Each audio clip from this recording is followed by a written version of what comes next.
This distance gives time power. This distance determines the value of a person. People put their lives on the line for this distance. This is a distance of 100 meters. The man announces that Togashi's personal time has come. Togashi's peers watch the competition, then say he came in first again, and it's simply unbelievable. A very ordinary 6th grader. Togashi says there's only one thing that makes him different from others. It's that he runs fast. The coach reports that Togashi ran 100 meters in 12:34 seconds and can't believe he's an elementary school student. Togashi reports that he is otherwise a completely normal person and lives just like everyone else. The guy tells Togashi that running with him is no fun at all. He tells him not to say that. He doesn't particularly like running himself. The guy asks if that's sarcasm. Togashi says no, and it's the absolute truth. He didn't like running for some reason. But he was born with very fast legs. Says he was the fastest in the country. Togashi says he was literally unbeatable in the 100-meter dash, first in his class and first in every tournament, but there's nothing special about him beyond that. He says he realized something one day. The guy says that he doesn't need more. He ran like crazy. Togashi reports that there is no dissatisfaction, no failures. Togashi reports that there are no conflicts, no passion. He is silent, alone. The next day the man says, "Hey," and orders to listen here.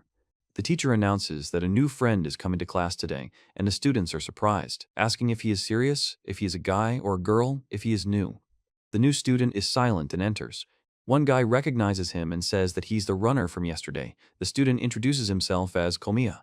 Komiya stands silently in front of the classroom, where several students are sitting at desks.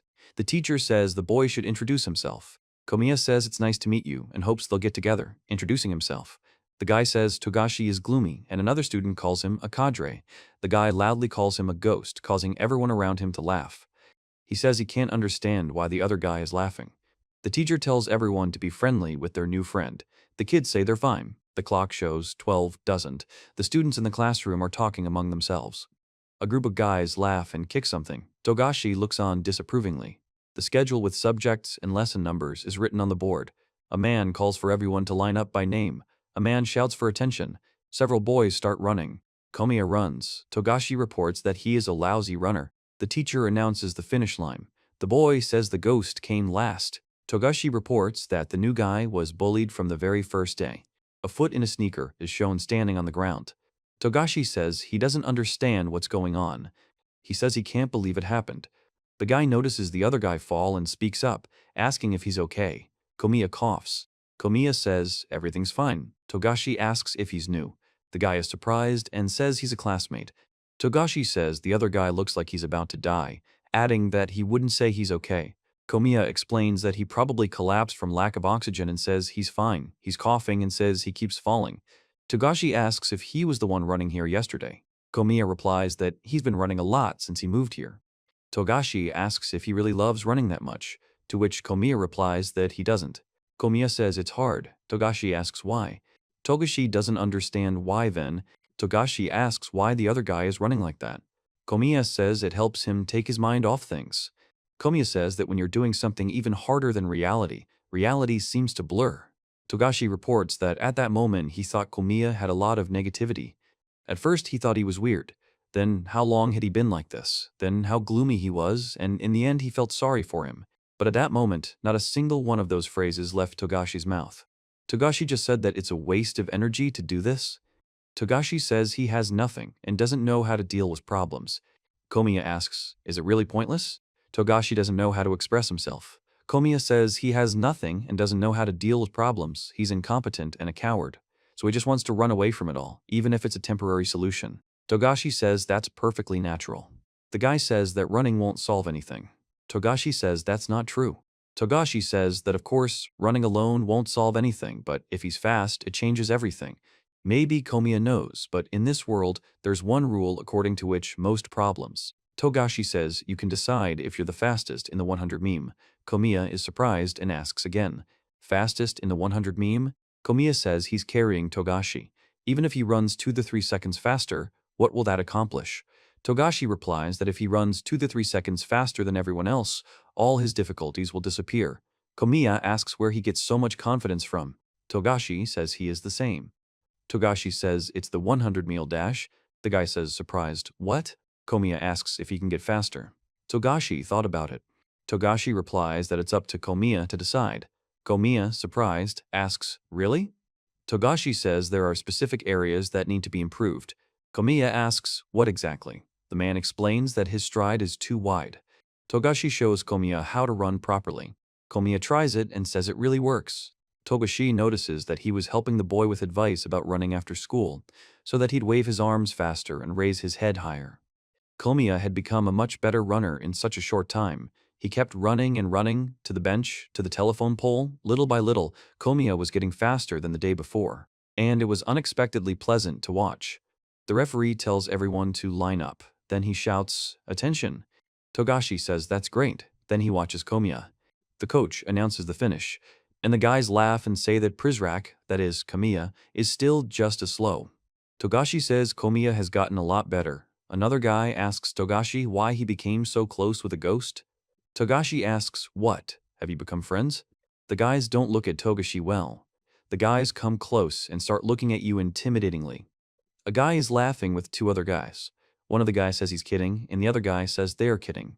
The guy is silent. Togashi says he didn't talk to Komiya at school. Togashi says that it is in this place. The guy's sneaker is torn. Togashi says it's just about time they changed.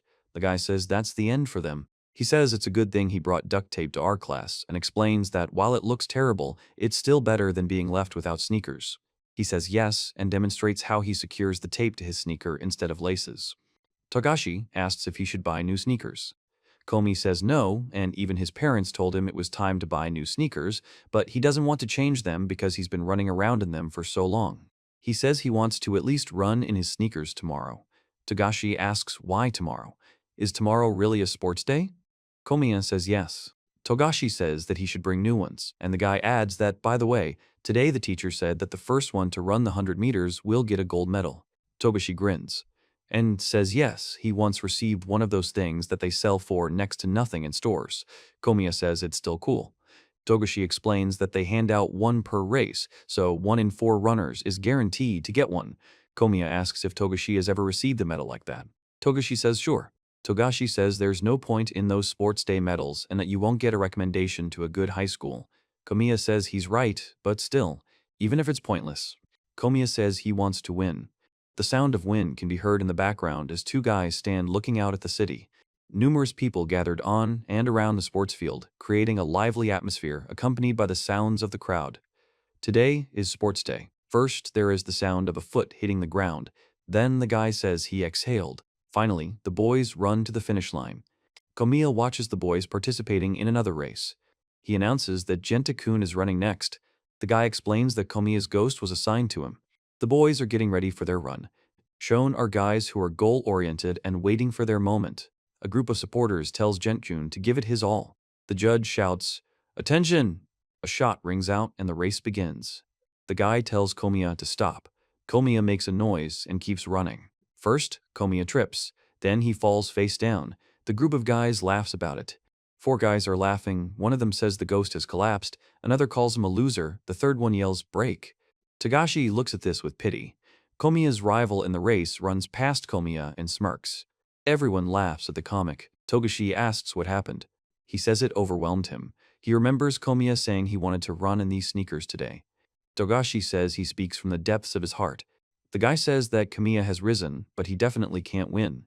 The committee says it wants to win. The guy asks Togashi something. Togashi punches his opponent in the face.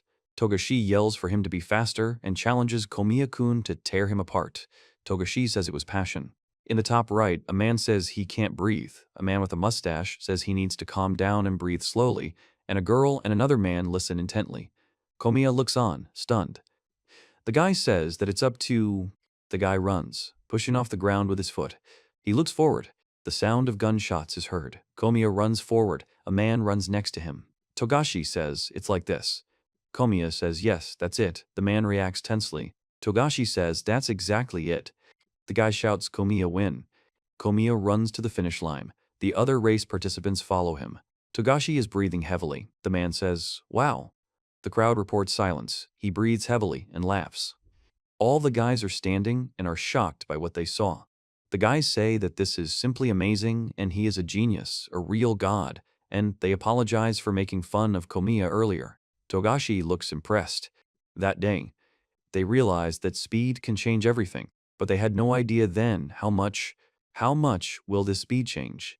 In other news, a journalist reports that 14-year-old Nagami Takaru won the junior high school track and field championship by setting a new record in the 100-meter dash. He is the son of former Japanese Olympic team member Nagami Yutaka. The guy says the gate is practically unprotected, and the other guy says, damn. A guy kicks a ball. The guy reports that the hammer, Komiya, knocked down the gate while jumping. Togashi says he's noticed 4 things since that sports day. The first is a brilliant 180-degree turn by the winner.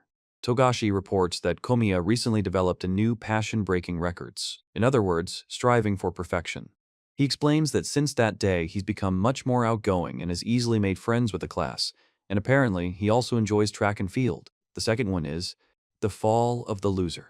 He says he's familiar with the power of victory, especially since the higher a person's position, the more visible they are, but the power of defeat is no joke either. He explains that the more tragic his defeat is. The guy says it's cool and wow. Togashi says that before he could even realize it was the third one, his life had become routine again, a life without passion. The man says that Nagami's dad is also a cool athlete. He explains that at 14, Nagami ran a race in 10 seconds against the wind and is the only athlete of his kind, and also says that Nagami himself is cool. The man says that in their city, there is an athlete at the level.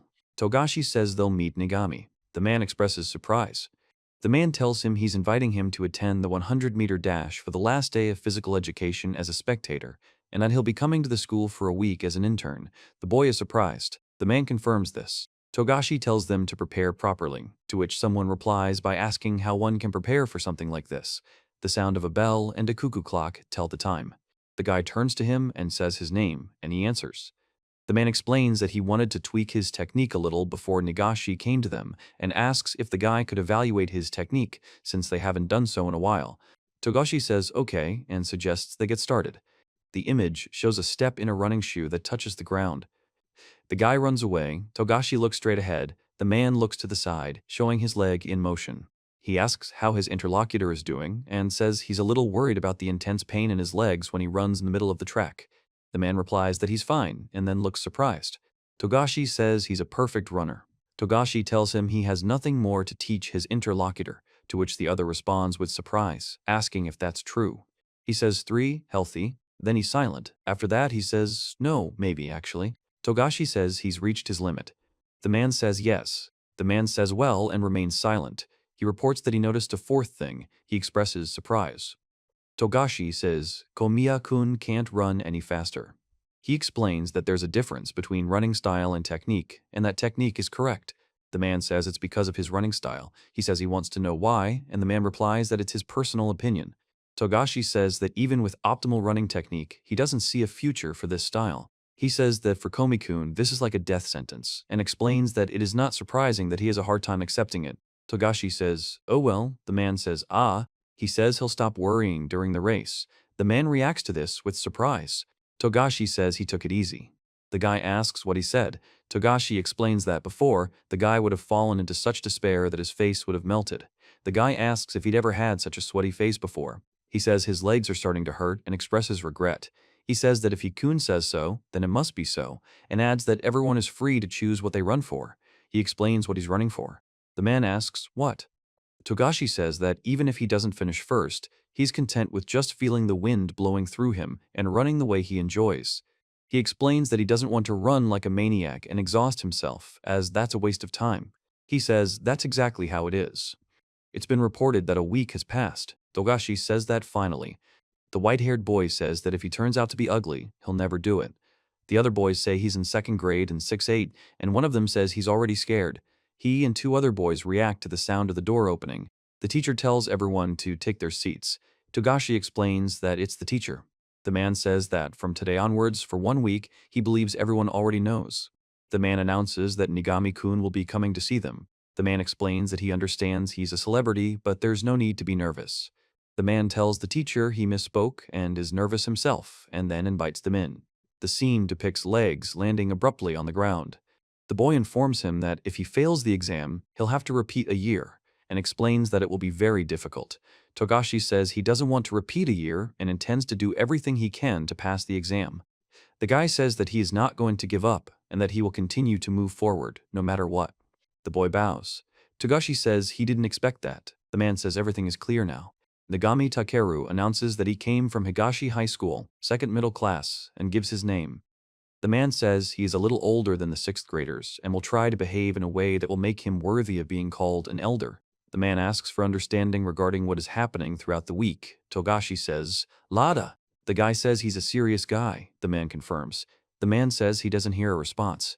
It's reported that they're happy to meet you. The man asks to answer the students' questions and explains that it will be good work experience. The guy says he understands. Togashi says okay, asks for questions, and then confirms agreement several times.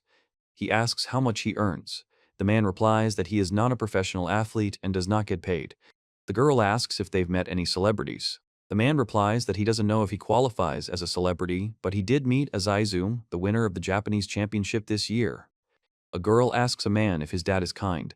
The man explains that his dad is strict with others, even stricter with him, and doubly so when it comes to athletics. A man asks what they do in the finish area. Togashi says it's the usual. The man explains that this is the finishing area. The guy explains that he stretches or jogs in place to keep his body warm, adding that some people don't. He says he pushes his foot out at a 45-degree angle, following Tom Tellez's theory, and asks for further clarification. The guy admits it's a complex issue. The man says the guy is a professional himself and asks if he likes track and field. The guy replies yes, and the man asks how it all started, after which the guy says it's wonderful. Togashi announces that since the previous sports day, he has won first place for the first time in his life, and from that moment on, he'll be back. The man asks if that means he's now looking forward to the tournament. Togashi replies, no. The guy asks if this means he won't participate. He explains that it's not that serious and he's just into the sport itself. Togashi says that this level is not for him and confirms this with the word yes. He says the gold medal from that day of sports is enough for him. He explains that there may come a time when he stops enjoying running, but he doesn't want that even though he considers himself rather unlucky. The man says he understands Togashi, but adds a but. Togashi stares ahead silently. The man says it's possible, but he says he's not sure yet. Togashi says he can't understand what's going on. The man first says that he wants to warn, then says that one day, having taken first place, the guy says he won't get the same pleasure anymore. Togashi says it makes him nervous. The man says that this gold medal will start to whisper to him, is it really enough? And he says that. Togashi says that now the weight of the medal is determined not by the scale of the tournament, but by you yourself, and the man reports, and the guy says he'll support you no matter what, and says do as you please. He thanks you and says thank you very much. Togashi remains silent. The man says he can't understand why Togashi is acting this way. The man explains that he's not going to give up. The white-haired guy says he's being too quiet and asks why he's the only one sitting there. He responds with a question. The white-haired guy tells Nigami that this guy is cool too, and Nigami asks him to wait a bit. The boy says he knows Togashi and has heard about him from his teacher, noting that Togashi continues to win time after time. Togashi says he's flattered. The man explains that if Togashi has a question, he shouldn't hesitate and will answer it if he can. The man says that's fine. He says that then it's him. The man says that everyone is free to choose what they're running for. Togashi speaks for the sake of. He says he wants to know why they are running. The man says he can't understand why Togashi did this. The guy says that in order to take first place. Togashi says he doesn't understand, and the guy says he noticed something unexpected. He says that the 100-meter dash is not the same as the health runs of some big shot, and that these daily runs determine the future of life. He explains that this is understandable. Togashi explains that running is an extremely simple activity, so if you want to find your place in it. He says that you have to devote yourself completely to running. The man says well. The man says that you need to be persistent. Togashi says that it goes without saying, but not for everyone.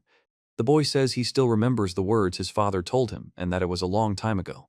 The man explains that his father told him that as soon as he decided to live this race, and that no matter where he was, he had to run with all his might, never giving up. The right page shows a residential building. On the left page, Togashi is sitting on the floor reading a book. He says that he runs perfectly and no longer gets the same pleasure and asks if this is enough. Togashi reports the sound of footsteps. Togashi reports the sound of a door creaking. Togashi reports the sound of shoelaces tying. The top right corner tells you that a few days have passed. On the right, a man says good morning, and on the left, a man replies good morning and says good morning. The girl announces that it's going to rain today and asks for an umbrella. The man explains that he has one but forgot it at home. Togashi says he forgot his umbrella too, and the man explains that he can buy a new one at the store near the train station. The man notices the girl leaving and tells her that she left. Footsteps are shown, accompanied by the sounds of movement. Togashi looks back, sweating. He says good morning, and the man responds in kind. The man asks if he's okay as he's dragging his feet.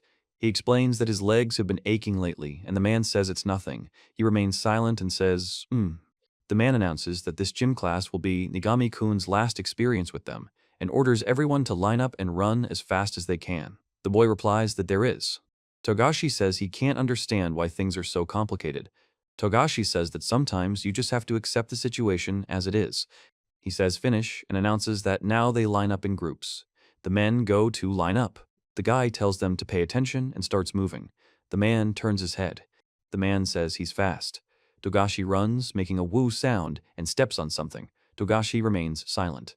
He runs, stepping on the ground, then pushes off sharply with his foot, after which his gaze becomes focused. Togashi says he can't lose because he can't afford to lose. The man explains that if he loses, it will mean the end. The boy, the man, and the other man say they understand the situation and support Togashi. Togashi makes a decisive attack. The man reports the time was 12:53 seconds and praises him. The guy explains that this is 50 times longer than expected. The man announces the finish. Togashi says he's 50 times more talented than he thinks he is. Togashi breathes heavily and says he doesn't understand what's going on. The man explains that the speed, balance, rhythm, and center of gravity are top-notch, but the running style still has room to improve. He says it might sound silly, but he says it's cool and addresses the man. Togashi says, Hammer, Togashi, and the other boys report that Nagashi himself praised him. Togashi thanks him and says, thank you very much. Togashi remains silent. He runs, making a sound of movement. The man announces that the next group is starting. The man says, Togashi screams, Togashi says he's in pain. The man asks Komiya what's wrong with him, why he's so pale and doesn't feel well. Komiya explains that he's fine and says, go ahead. The man tells them to pay attention, then they show someone pushing off with their foot and starting to run.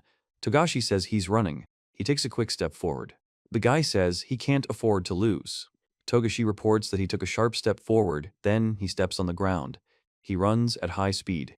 A man with short dark hair and wide eyes says he can't believe this happened and explains he didn't expect such a turn of events. A man in black says the situation has changed and they now need to act quickly. The guy says his technique is terrible and asks what it is. The man replies that his technique is completely sloppy. The guy starts to speak but stops. The man explains that this is a running style. Togashi says he's gotten even faster.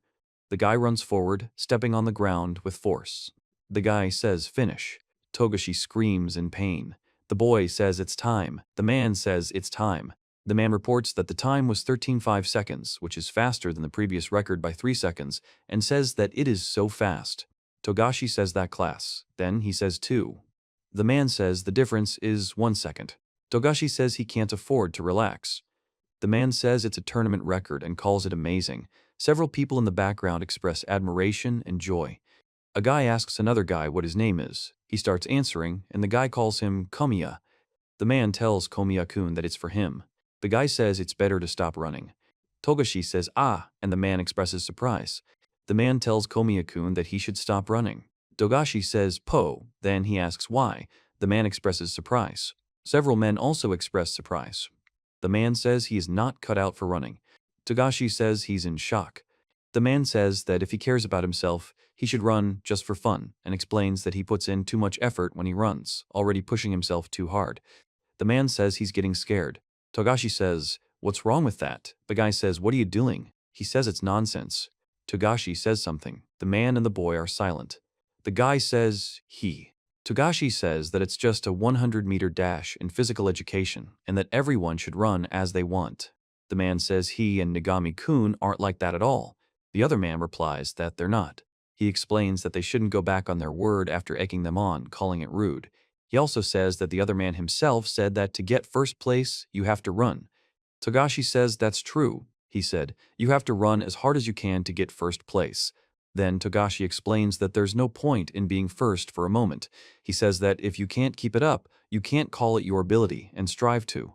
A man reports that there are people in our world who are obsessed with just the 100-meter dash.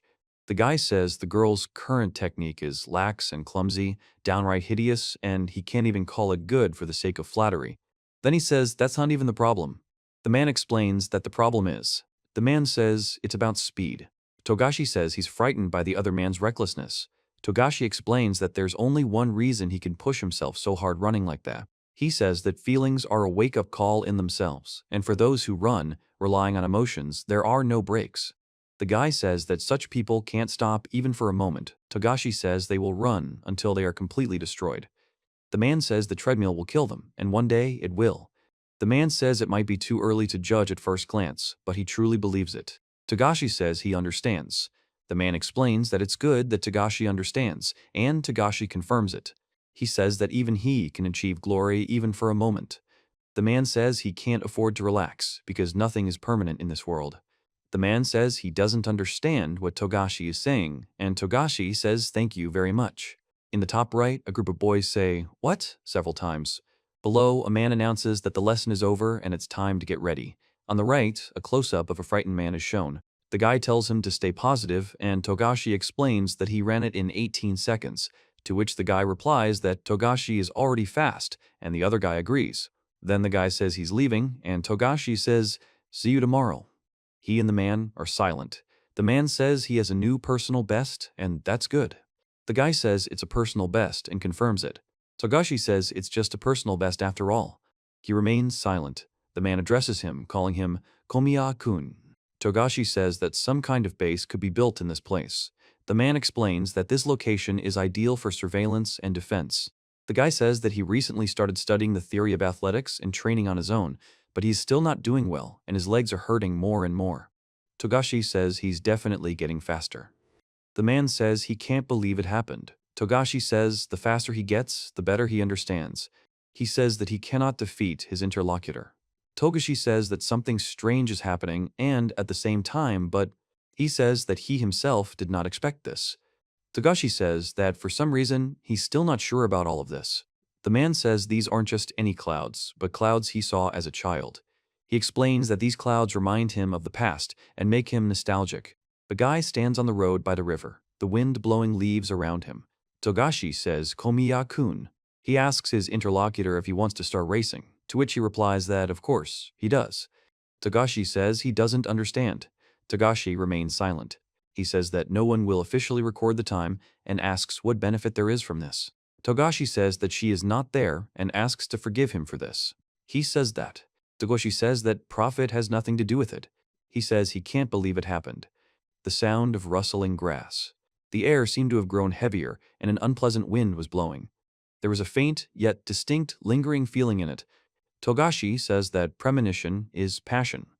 He says he's not going to give up. The man explains that he can't afford to lose. Togashi looks down. Togashi ties his sneakers. Togashi sits down and ties his shoes.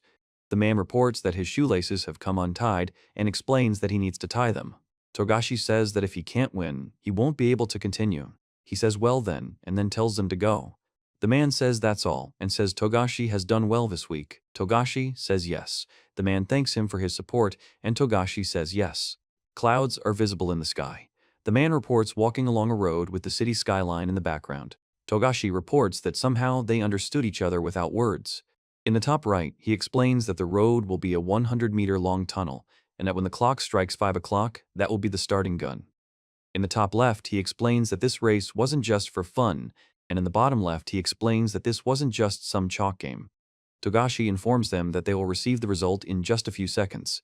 The man says he understands and agrees. It is reported that this is something that will change dramatically. Togashi reports that he didn't know then. The sound of a clock closing. Togashi says he is always changing. The clicking sound marks the moment when the clock hand points to the mark between 4 and 5. Togashi says he wants to know what those two are doing there. The man looks at the two running people. He says that in this place you can feel as if time has stood still. He explains that there is no sound, no wind, and it seems as if everything around has frozen. Togashi is silent. He explains that the surface is paved, there is almost no wind. Inside the tunnel there are lanterns installed approximately every 10 meters. The fifth lantern is about 30 steps away, otherwise. Togashi reports that these are familiar sounds. He walks along the road, stepping on the grass and making the characteristic footsteps and clicking sounds. He explains that the whole point of the 100 meters is in the sounds, and that by keeping to the usual pace, the usual rhythm, and listening to the usual sounds without fail, you will reach the finish line before you know it. Togashi reports that rustling and clicking sounds are heard at first. The man says that's exactly the sound. The man screams, "Doom," and strikes. The guy grabs Togashi's hand and tries to stop him, but Togashi continues to walk forward. He says everything is as usual, confirming this with the word yes. The sounds of stomping footsteps are heard. Togashi says he can't breathe, and the man reacts with surprise. The man suddenly moves his hand toward Togashi. He says that his interlocutor was tired from gym class, but he still caught up with him. Togashi says he's breathing heavily. The man says they're running, but there's a light ahead. He says he won't achieve more. The man says, "Full," and takes a sharp step forward. Togashi announces that the second half of the race begins at the 50-meter mark, and from that point on, fatigue will begin to set in. Togashi says that fatigue is starting to take its toll. The man makes a noise of effort and takes a step forward. He says, "Komiya-kun." The guy says it's over and runs to the right, with Togashi running after him. He says, "Phew, phew," then says, "Top, top." Togashi reports that everything has already been decided. He says that this stomping and breathing, this step and the view before him are all the same. He reports that if he continues at the same pace, then Togashi hears a noise and asks what the noise is. He can't believe it and notices the sound is getting closer. He reports that it is no longer there and explains that it is not there. Togashi reports that the sound is already nearby. He says, he says, he says, The guy says that things are bad, and Togashi says, "Eh." He continues to speak. The man looks ahead intently, breathes tensely, and prepares for the next step. Togashi says he needs to get even further away from him and push off the ground even harder. The next panel shows Togashi's foot pushing off the ground, and the leftmost panel shows a hand with sparks of energy. He says it needs to be stronger, then he says more. Togashi continues speaking, accompanying his words with the sounds of sudden movement and electric discharge. At that moment, he definitely felt something. Togashi says it felt like boiling water was running through his veins, and his flesh felt like it was being electrocuted. He talks about the taste of the wind hitting his face and the smell of the earth. He reports that breathing quickens and lactic acid is formed. Things get dark in front of his eyes, and this is happening for the first time. Togashi says he's running as fast as he can. The guy expresses surprise. On the right, he announces that he is starting to move. Togashi announces that there are still 5 meters left, then counts out loud, 3, 1, and 0. The guy stops abruptly, steps on the ground, and looks away with fear. In the upper right corner, the sound of clattering footsteps can be heard. Below, a man is breathing heavily, leaning forward. At the bottom right, the man continues to breathe heavily. On the left, Togashi is breathing heavily and looking forward, sweating. He says that he won and breathes heavily. The man asks if Togashi is okay, and Togashi says, "Whew." The boy says, "Nigami-san." The man runs. The man says he's Nigami. The boy tells him that if he can't win, he'll die and asks him not to kill him. The man explains that he doesn't intend to kill him, but wants the boy to understand what true strength is. Togashi watches them. The guy says, The man says, The boy screams. The man says he can't believe what's happening, and Togashi expresses surprise. He's breathing heavily. A guy with short dark hair calls out to Komiya and asks him to take off his sneakers. Another guy asks, surprised, what happened? Togashi says, "I knew it." Togashi yells, "Wah," and asks, "What the hell is that?" The man reports that he has a fracture. Togashi explains that it's likely a stress fracture and the top of the foot is broken in two. He reports that the girl has been in his condition for at least a day. The boy reacts in shock. The man demands to know why Togashi was running with him. He says that maybe he himself isn't sure yet. The guy reports that Komiya-kun told him that he's not sure about all of this yet. Togashi tells Komiya-kun that he apologizes and didn't think he would make him so angry. The man says he made a very thoughtless remark. The man explains he'll call an ambulance and says he'll do it now. The man asks what happened. Togashi says to wait until he reaches the finish line and then says the word finish. He tells Komiya-kun that he understands how important athletics are, but warns him that going to extremes is dangerous. Togashi says that no matter what, he's calling an ambulance and asks everyone to remain calm. The man remains silent. He speaks quietly, making a sound like a whimper. The man looks at him, who's lying on the floor at the end of the corridor, and remains silent. The guy hears a siren and stands next to a body on the ground. Then the guy looks up and says, Togashi says that he was crying, couldn't run anymore and couldn't reach the finish line, and asks what could have made him run so hard. He says he can't believe this happened. He then explains that he's not going to give up and will fight to the end. Togashi says that if you think about it, today feels like he ran with all his might for the first time. The voice announces the finish and top. He expresses bewilderment. Togashi says he doesn't understand why he's running. The man from headquarters says that whoever won first place should come here. Togashi says, okay. The guy asks him to wait. A staff member informs him that the guy didn't arrive first. The guy is surprised. The staff member points to something and tells him to watch. The scoreboard shows Komiya in first place and Togashi in second. The man says, ah. The boy sees a group of people and yells, wa. Togashi says, turning to Komiya, Kei, Komiya-kun. The guy says that Komiya is always cool, really fast and 100 times more talented than he thinks, and doesn't realize that he's an elementary school student. He says something in response. Togashi says he understands that he can't believe it, but the loss always falls to someone else. The boy reacts sharply to this. He says that he is not as special as he thinks, and the guy says that, unfortunately. Togashi says that first place no longer belongs to him alone. The man says he says that. The guy says that Togashi is just a fast runner and asks him to start with cleanliness, explaining that if he loses in the race, the man says that the other one will have nothing left at all. The guy says everything is so strange and asks what it is. Togashi asks him to wait and says no. He's silent. The man says that first we need to figure out what kind of tournament this is and asks how Komiya-kun is even running again. Togashi says he broke his leg and says it's him. Togashi remains silent. He says yes, and the man expresses doubt and surprise. The guy says he broke his leg. Togashi answers with a question. He says that he wasn't able to give it his all. The man reports that so. Togashi says that, but the man, his eyes wide open, remains silent. He says that he ran as fast as he could. Togashi tells Togashi-kun to wake up already. He says he screams. Togashi says he's breathing heavily. He says, what kind of dream is this? He repeats the word dream several times and asks, what kind of dream is this? The man says that Komiya-kun didn't break his leg today.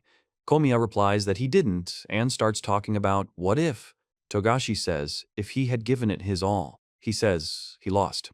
The guy asks several times if he lost and says that his hand is shaking. In the right panel, a man claps his hand. In the middle panel, the man's hand is shaking. In the left panel, the man's hand continues to shake more vigorously. Togashi says it's only a matter of time, and it's creepy. He repeats that it's creepy. Togashi explains that if he loses, the man asks what this anxiety is. He says that when Komiya-kun gets better, he will need to train and fix his sneakers. He reports that on that day he first experienced this. Togashi explains what serious enthusiasm and racing excitement are. He explains that fear is defeat. Togashi says that after that, Komiya-kun just disappeared. The 93rd National High School Athletics Championships are underway, and the men's 100-meter final is underway. The man announces that Togashi-kun is performing on the 4th track. The commentator announces that in lane 4 runs a third-year high school student, he who is beloved by all the athletes, and explains that this is support from the fans. He remains silent. The man reports that, amazingly, he's won first place in every competition he's entered, and says that's for sure he's a true genius.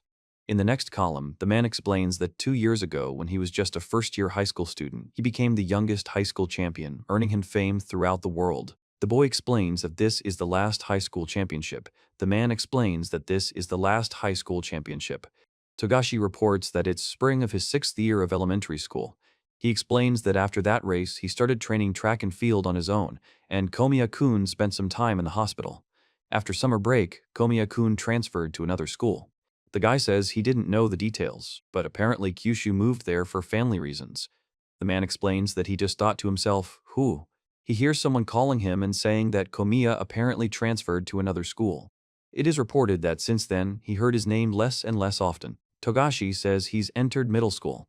The local public high school he attended didn't have a lot of active sports clubs, but he excelled as a track and field athlete. The girl says he's that athlete and asks if he'll compete in the Olympics. The boy replies that yes, he is that athlete. The man says the whole school will support him. Togashi explains that he became something of a celebrity almost immediately after entering school. In the summer of his freshman year, he won the National High School Championship, which was a major achievement for him. Everyone knew about him, but around the same time, he began to feel uncomfortable. Even in his second year, Togashi won every competition he entered, and the more he ran, the more out of his element he felt. During the Summer National Middle School Track and Field Championships, Togashi urged himself not to let himself be overtaken and to keep up the good work. The guy reports the finish and first place. The top right corner says Togashi is winning for the second time in a row and has been strong this year. In the bottom right corner, a group of people are shouting for Togashi. The man reports that among the scanned fans, this run only confirmed the cause of the great discomfort he was experiencing. A man reports that his talent has gradually deteriorated. The man explains that this is his talent. Togashi says that's exactly it, and reports that the other man is getting worse. The man reacts with amazement. He says that the development of his abilities suddenly stopped, and his talent reached its limits. He reports that one day someone will catch up with him and overtake him. Togashi says that the U.1 second fight turned into a .1 second fight. Now there wasn't such a significant difference or such unexpectedness as there had been back then. Togashi explains that everything comes easy. After all, when you're talented, life is much easier. Another guy explains. The woman says it's Sakuguchi-san. The man with short dark hair says it's the same. The man with curly hair explains it's the fat art critic. The man with short dark hair is silent. The man with curly hair laughs and the guy remains silent, and Togashi laughs and says that her club is no longer of use to anyone. The man explains that she's a true loner and that she has only one team, and he doesn't mention the arts club at all. The guy asks if he can eat hamburgers. He replies that he can always adjust his weight, after which the guy says that he is looking forward to the next championship. A shh sound is heard in the background of the house. The man hears the click and says he feels sick. Top right, a guy makes clanking sounds while standing at the sink with a cup in his hand. Bottom right, a guy says, whoo, while looking forward. Top left, a guy does sit-ups while saying, whoo. Bottom left, a girl eats a sandwich. The man explains that the reason he is recognized, the reason he is not alone, the reason he gave in to anyone at all, is all because of the 100 meters, which became a new Japanese record. The journalist announces that they will now interview Azatsu, the athlete who set a new Japanese record. Togashi remains silent, thinking that what the 100-meter dash gave him, it will also take away from him if he loses. He says that athletics used to be the easiest way for him to make a living. He relied on it because it came so easily to him, and as a result. Togashi explains that he's completely forgotten how to communicate without the help of track and field, and that running is scary, but not running is even scarier. He explains that he had no choice, nowhere to go, and the only thing left for him was to keep winning. The guy says all that's left is to win for that 0.1 second. Then he announces that this is how his high school life has ended. Togashi says it's the men's 100-meter final everyone's been waiting for. Togashi reports that the treasure sound is heard at the start. He began his life in high school. The man says, march. The man yells, whew. The guy says they are in the same class, and the girl says it's like a weight has been lifted from her heart and expresses joy. The girl says she's in the same class as Togashi-kun, and the man asks if it's someone from the girl's middle school. He says that the one with Higaziti is the runner, and denies it. The man says that he saw him on TV and asks if they will be in the same class, calling it crap. He replies, yes, he is. Togashi reveals that he has become a senior and has firmly decided before entering school that he will not join the track and field club. The man says he's looking forward to winning the next championship. He says he realized in high school that he doesn't handle pressure well. Togashi says that when he's surrounded by athletes, he constantly thinks about losing, and these thoughts make it hard for him to concentrate on training, and a single slip turns the 100-meter into a disaster. He explains that he has nothing but running, and if he loses. In the upper right corner, he explains that he was accepted to a local public school, and that he died of fear at some prestigious school with talented students. In the center right corner, he explains that the local cafeteria serves amazingly delicious, exclusive bread, and adds that they'd be happy to see you. The guy says he's from the American football team. Terakawa says he's a second year.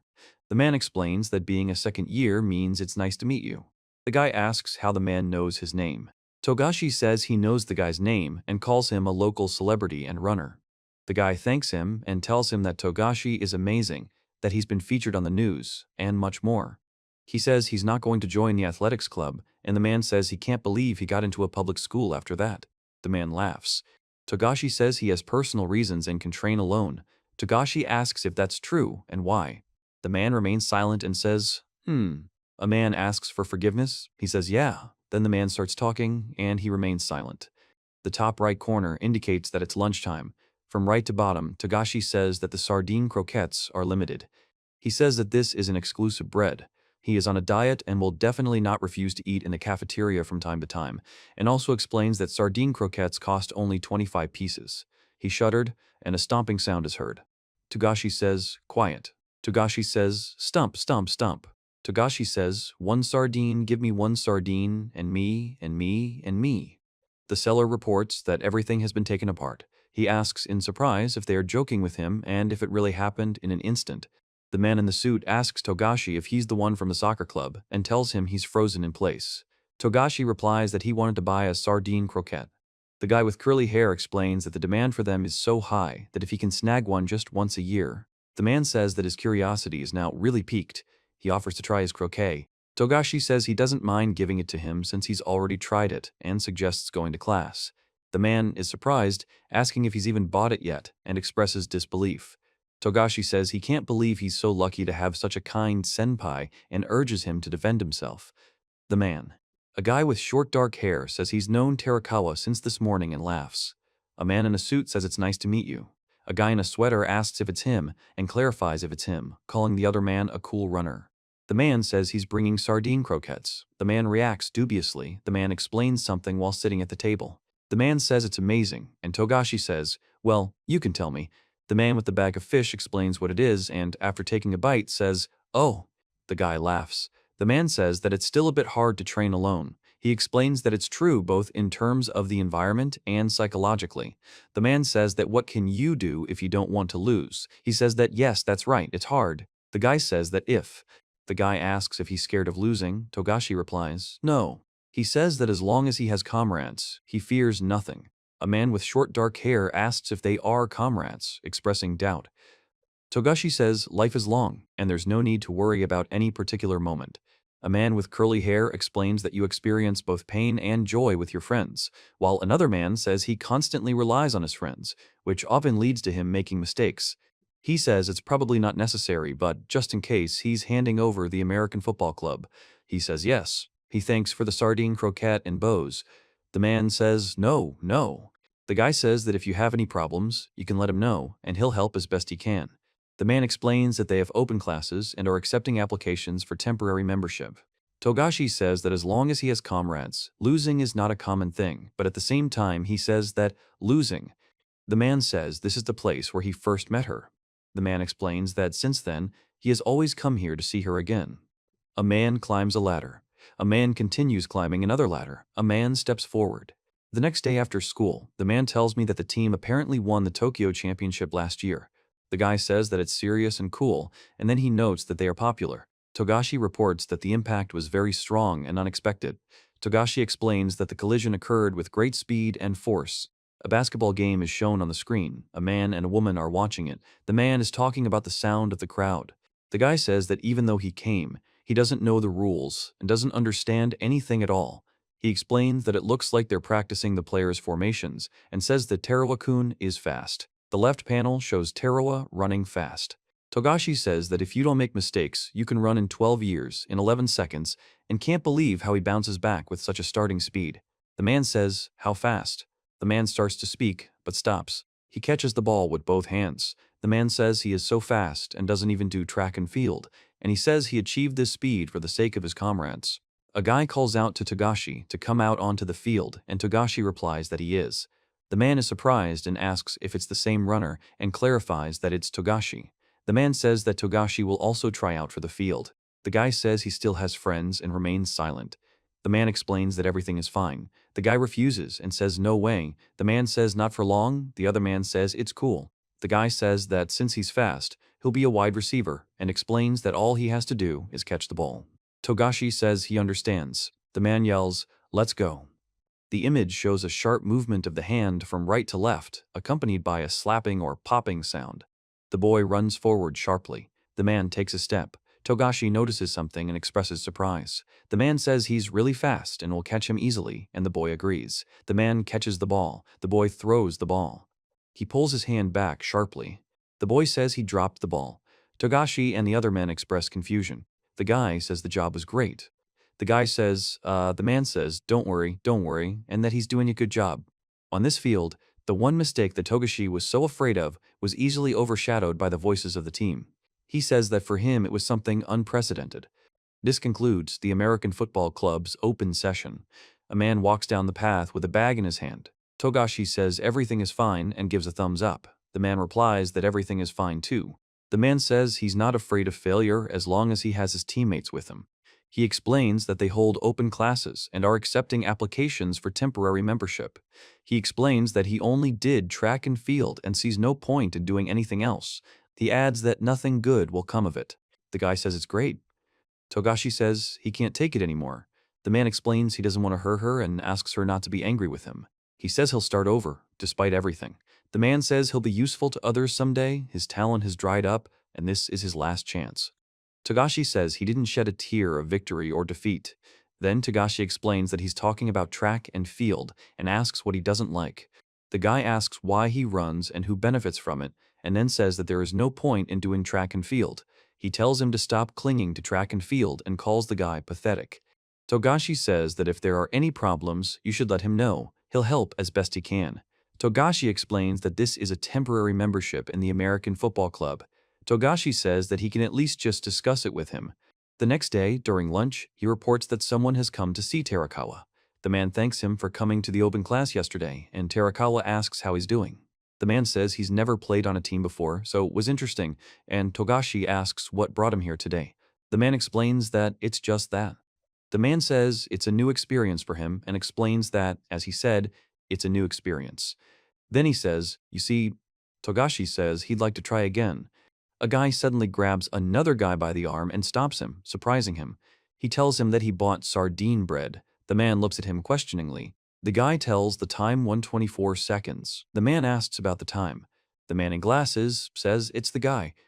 Togashi says that 2 seconds later than yesterday means 2 hits to the shoulder, and explains that the American Football Club helps with training, but he needs to improve his results.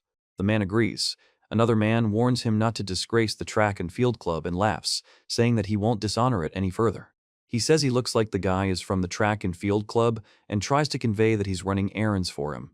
The man asks what he's talking about. The guy with curly hair replies that he doesn't understand what he's talking about. Togashi explains that it's just a game. The man says that's exactly how it is, and if you don't like something, you have to fight back. The guy says it's all because of that incident, and he says it's just the same. The man remains silent. Togashi asks about that incident, and the man with curly hair explains that the other man doesn't know about the incident with the track and field club yet. He says what happened. A man reacts to an approaching fist by expressing surprise. The guy says there will be a fight. The man asks about the fight. Togashi explains that the head of their club started a fight last year, and that for the most part, the track and field club is quiet and inconspicuous. He explains that it was an American football club that suffered damage, with several people hospitalized, including a teacher. The man says it's a terrible story and asks if it's serious. The man says the club's president has ruined the track and field club's reputation with his behavior. Members are leaving one after another, and the club is about to be disbanded. The man asks if there are such psychos in the track and field club. The guy says, well, the man explains that about those who, even after such an incident, remained in the club, one can only say that they are either brainless or hopeless. Togashi says that even if they are bullied, it is their own fault. The man is silent. He says that he is different in this regard. The man expresses bewilderment. Togashi says that even though they both do track and field, he'd hardly want to deal with people like that. The man remains silent, but Togashi confirms this with the word definitely. He says that he probably gets annoyed that someone like him is involved in athletics because he takes sports very seriously. He says that this world has nothing to do with him and says that he has no reason to worry, and then agrees with this. Togashi says he thinks the guy is doing the right thing by running on his own instead of joining a club. The guy says that's exactly the case and confirms it. The man says it's true and confirms yes. He explains that this guy can run until he's blue in the face, it won't do any good. The man says he wants to win. Togashi says that it is not true, and for sure. He says it's not true. The man asks if it's true. Togashi is silent. The man says it's time for him to go back to class, and he agrees. The clock shows exactly 12, and the sound of the ticking hands can be heard. The man says Togashi is welcome to visit them at least once a month, and they always welcome new team members. He's also sure to apply for temporary membership if he wants to. Togashi flinches, and the man addresses him by name. Togashi blurts out something and curses. The guy says yes and thanks him profusely. The man walks away. The boy approaches Terawawa and asks if he missed lunch. Terawawa replies curtly, "Ah." The guy asks Togashi if he thinks he'll join the American football club. Togashi says he's surprisingly spineless and explains that if he can be properly stimulated and convinced that he belongs here, he'll be theirs in no time. The man says they really need to get it, and he explains that it will make their club even more famous.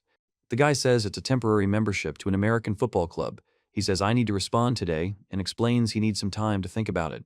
The guy hears the phone ring and reads a message from Terakawa Senpai, who says that regarding temporary membership, he said they're always happy to accept, but the spots are almost full, and asks if he could decide within a week.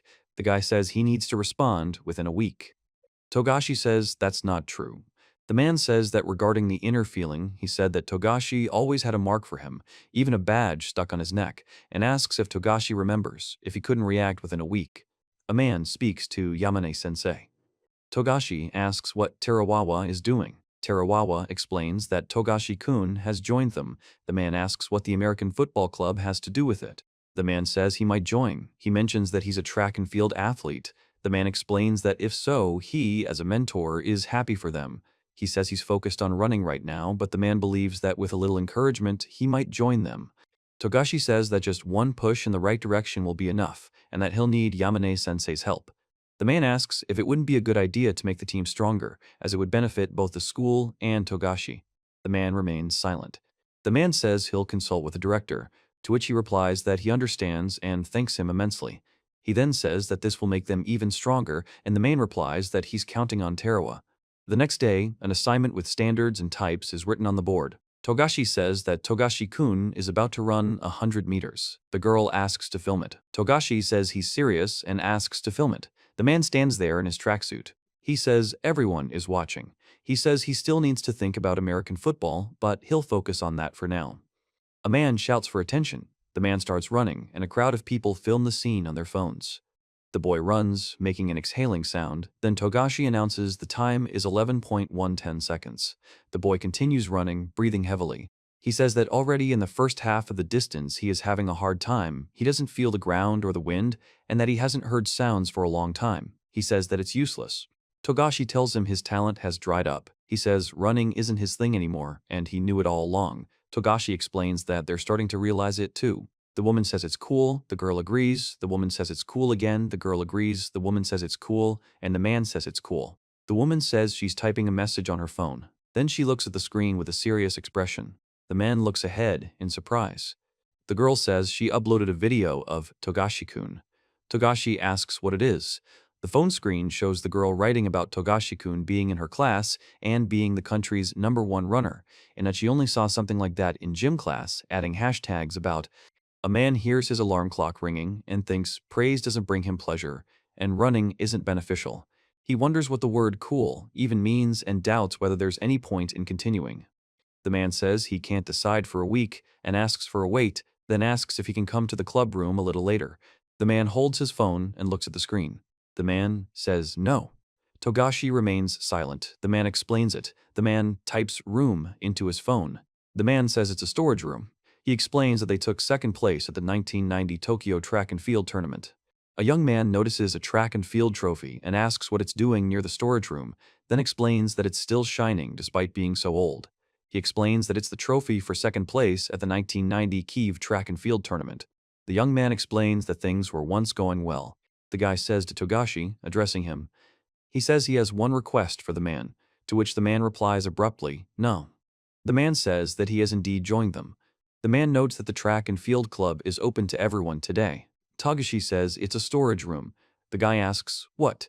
He says he sensed this morning that he wouldn't like the request and explains that he didn't even have time to respond, and the guy remarks that it was too abrupt.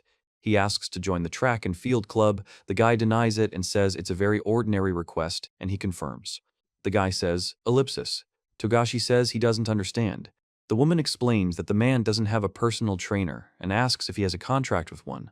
The man says he doesn't have one, asks her to wait, and begs her to forgive him. The man says, okay, and asks her to forgive him. The man says he's on his way to Togashi and asks why she's still there, and Togashi says she's still trying to lure him into the club and introduces herself as Asakusa Aoi. The man sighs. The guy says there are only 3 people in the track and field club, and it's really fun, and the girl asks if there are only 3. The guy explains that their manager stopped coming to school, and the girl clarifies that there are actually 2. The guy says that their mentor teacher no longer comes to them, and the club. The man tells Togashi not to get involved in this and addresses him by name. Togashi explains that this isn't his place and that everyone has a role to play, asking if Asakasa understands this. The man remembers the one from lunch break and calls him T. The man explains that the athletics club and they themselves are to blame for finding themselves in this situation and that they have no right to complain. He asks why. The man replies that it's perfectly natural. Togashi says they're unable to shut anyone up. The man remains silent. He says that to those around him he sounds like a loser, and if he tries to change his role he'll get into even more trouble, so it's best to maintain the status quo. The man says that he's the main character. He says that he's different. The guy says he'll be staying at the club and asks them not to make the mistake of joining. The man explains that this is proof they're still alive and that it's too early for them to keep quiet. Togashi says he still loves track and field and can't escape the urge to run. The man says that no matter what, the guy is silent. The man says that as a result, they were routed at last year's relay race between clubs, despite the uniform provided by the American Football Club. Togashi says, W. Well, the man looks confused. The 3 men are silent. The man says he needs to go there. The man stops. The girl explains that if you go through the tunnel, everything will be fine and asks for her forgiveness. The man asks why he wants to run and says that if you get first place, only pain and emptiness await you. The man asks why. Togashi says there's no point in running and he doesn't understand it. The man says it happens the day after class. The man looks out the window and is silent. The boy sweats and looks ahead. The man jumps in place. The man stands with a bag and looks out the window. The guy reports that Aoi-chan is training alone again and asks if anyone has seen it. The girl says she's alone again. The woman says she never thought she'd be so stubborn in high school. The man asks to listen. Togashi asks if the 3 of them went to the same middle school with Asakusa, to which he answers affirmatively. Togashi says she hasn't made many friends since then, and Tomokun asks him to stop. He says that Yuma-chan is gloomy and constantly picks on him, and also calls the manager terrible. He asks her not to say out loud that she wastes her life without makeup, in t-shirts and sneakers. The man explains that he didn't say that. He reports that the other person. Togashi says he sent a message requesting a meeting and asks when it would be convenient.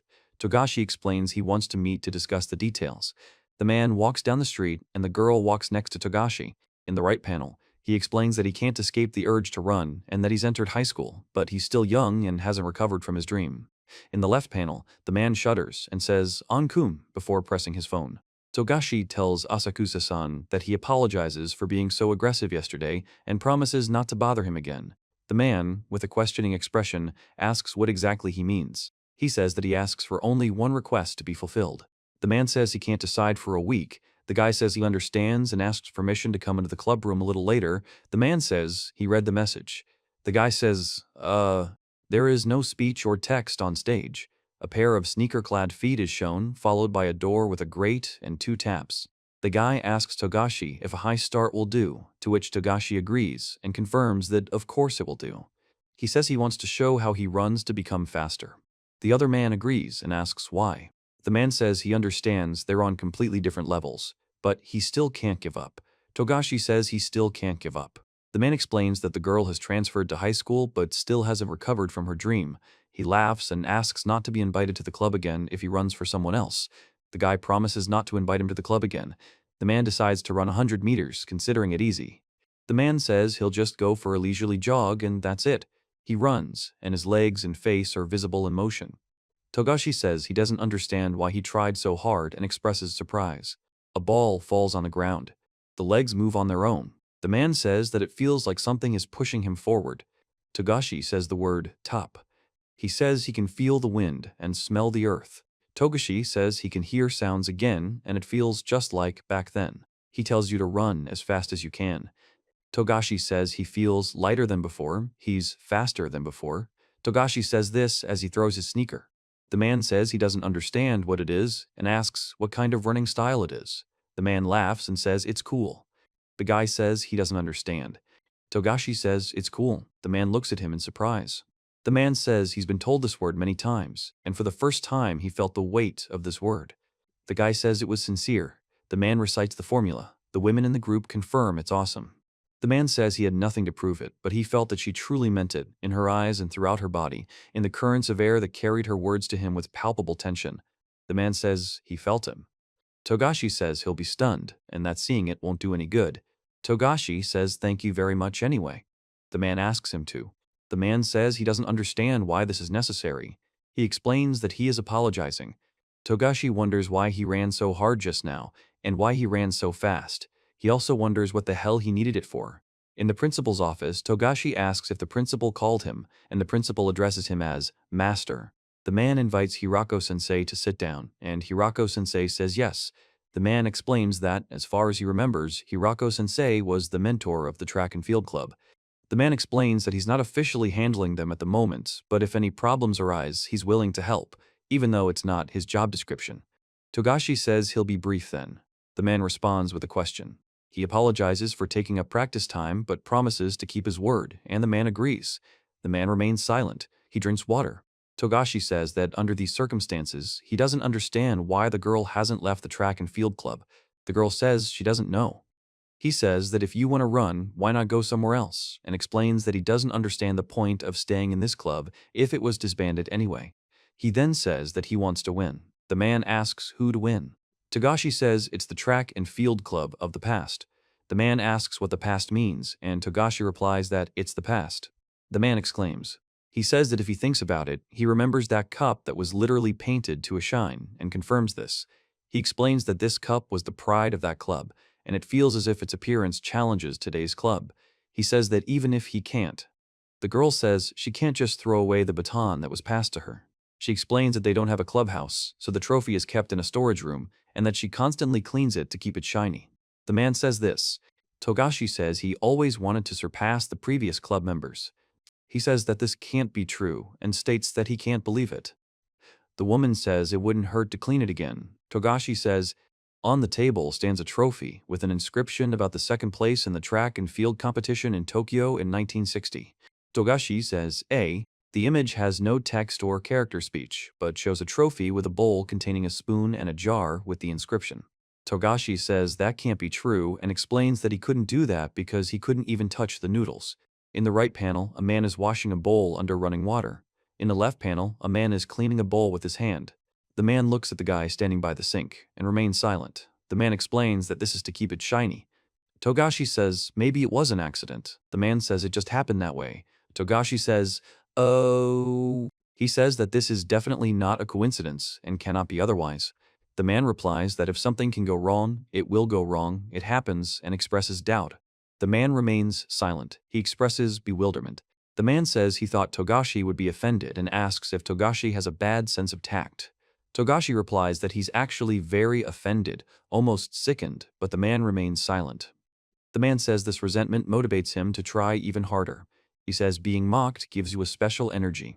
Togashi says there was a sincerity and cheerfulness in her voice. Then he realized it. He says that Asakusa-san scares him. The guy says that the thing he feared most in this life was isolation, and for her this isolation is like a weapon. Togashi explains that club activities are just that. He says the girl's behavior seems strange and scary and honestly says it looks more like she's just desperate. Togashi explains that at the same time. He reports that there is also a feeling of admiration. Togashi says he's changing the subject a bit, but he's felt that way ever since he watched the tournament 2 years ago. Togashi says that if he wants to quit running, then the man shouts that it's impossible to quit running and asks what he hopes to achieve by doing so. He replies that he's the kind of person who gets things done out of the blue. The man responds with a surprised cry. Togashi says, track and field is great. The man says he actually thinks so, even though he's terrible at it and doesn't know why. He reports that Sadahiro often says that he is different from them and says that he is capable of anything. He explains that he is sure that running can bring joy because athletics is great. The woman asks Togashi if he needs to go to the stairs, and he confirms. The woman wishes Togashi good luck in the tournament. The man says he looks ready. He says that he and Asakusa-san are complete opposites. For Asakusa-san, athletics and her club will always be something unforgettable, no matter what. Togashi says that's what he thought, but he found out the next day. They say the athletics club is being disbanded. The man explains that the reason is the club's insufficient membership and, therefore, its lack of activity, which is perfectly reasonable. The man explains that if they disband it, then so be it. The man remains silent. The man says he doesn't understand. A man shouts, demanding they stop and asking if they're spreading rumors. The man says the track and field club no longer exists and expresses surprise that it happened so abruptly, then asks what the other two will do. The man reports that the American football club got rid of the track team and asks if this is real. Togashi is surprised. The girl explains that the football club's coach, Yamane, abandoned the director's idea. The man asks if this is true. He says that even Asakusa-san might get angry at this point and asks if he's serious. The girl says that can't be true, and the guy explains that someone could have been disturbing the club, but he doesn't know why they would suddenly do that. Togashi says this club was already a quiet place, and confirms this. The clock shows around 12,005. The man says that this trophy shouldn't be here. The man looks back. The man says he finds it hard to believe the girl is praising this old thing. The girl says, "Eh." The man calls the girl Asakusa-san. The man asks her to stop disturbing them. Togashi explains that this is now the second room of the American football club. The man says that too much has fallen on her at once, as if she's not crazy, and asks her not to break his trophies. He says that trophies from non-existent clubs are just a waste of space. He clutches the trophy in his hand and looks ahead. Togashi says to take it to the warehouse during lunch break. He says it's time to get moving. Then a hand is shown clutching something and a close-up of his eye. The guy says it's amazing and reports that she took the trophy away without any resistance. The woman says she's simply resigned herself to the harsh reality. The man says that if you think about it, it doesn't make sense, and adds, well, after all. Togashi reads a message in which a girl asks if he can come to the club a little later, and he replies that he's waiting for her. The man calls out to Togashi, and Togashi asks, what then? He says that every person is destined for a role. He explains that perhaps this is true. He reports that Asakusa-san's club is destined to disband, and he is destined to run worse, and also to accidentally send this message. The man says that maybe the original role was prepared for him and reports that she was not in the athletics club. The guy says bye. The man says, "Guh," Togashi tells. The woman says she's definitely on her way home with her girlfriend, and the guy explains that things got awkward. The woman explains that they're walking together. The man says they're on their way home. The man says the two are from the American football club. The girl says it's nice when the club doesn't have activities and they can walk home together. Togashi says yes, that's for sure. The guy is silent, then says that maybe it's for the best. The guy tells her that, if you think about it, her obsession was clearly abnormal, but now she doesn't have to worry about club activities. He explains that from now on, she'll be a normal high school student and live a normal life, although he admits it's sudden. The girl explains that the track and field club. The guy says no one joined, so the club was disbanded, and the girl explains that schools always do things their own way. The guy asks why that was necessary, seriously, and Togashi asks why the girl continued to participate in the club. He explains that it's obvious that if she left the club, it would affect her grades, so she wouldn't be able to leave even if she really wanted to. He says the guy isn't worried about his popularity at all. The woman says that's why, in the end, the girl continued running. The man says, the girl asks if there was any point. Togashi says that, frankly, maybe there really was no point to his running. The man and the girl laugh. The guy says he can't stay here any longer and is going to leave. The guy says that Aoi-chan is so simple-minded, and the girl says that he was funny with such a serious face. The man stands with his back to her. The guy waves and says goodbye. Togashi explains that it's too early to remain silent, as this is proof that they're still alive. The man silently looks ahead. He says that being made fun of gives you a special energy. The man looks away. The man says he can't believe this happened. Togashi explains that it really did happen and now they need to act. He says he can't understand why this happened. He explains that he put a toy he made himself in the box. Togashi says it's for the best. He says that maybe Asakusa-san will return to a peaceful life, gradually adapt to the environment, and new opportunities will open up for her, but Togashi says he's asking if it's really for the best. He says that this is no good.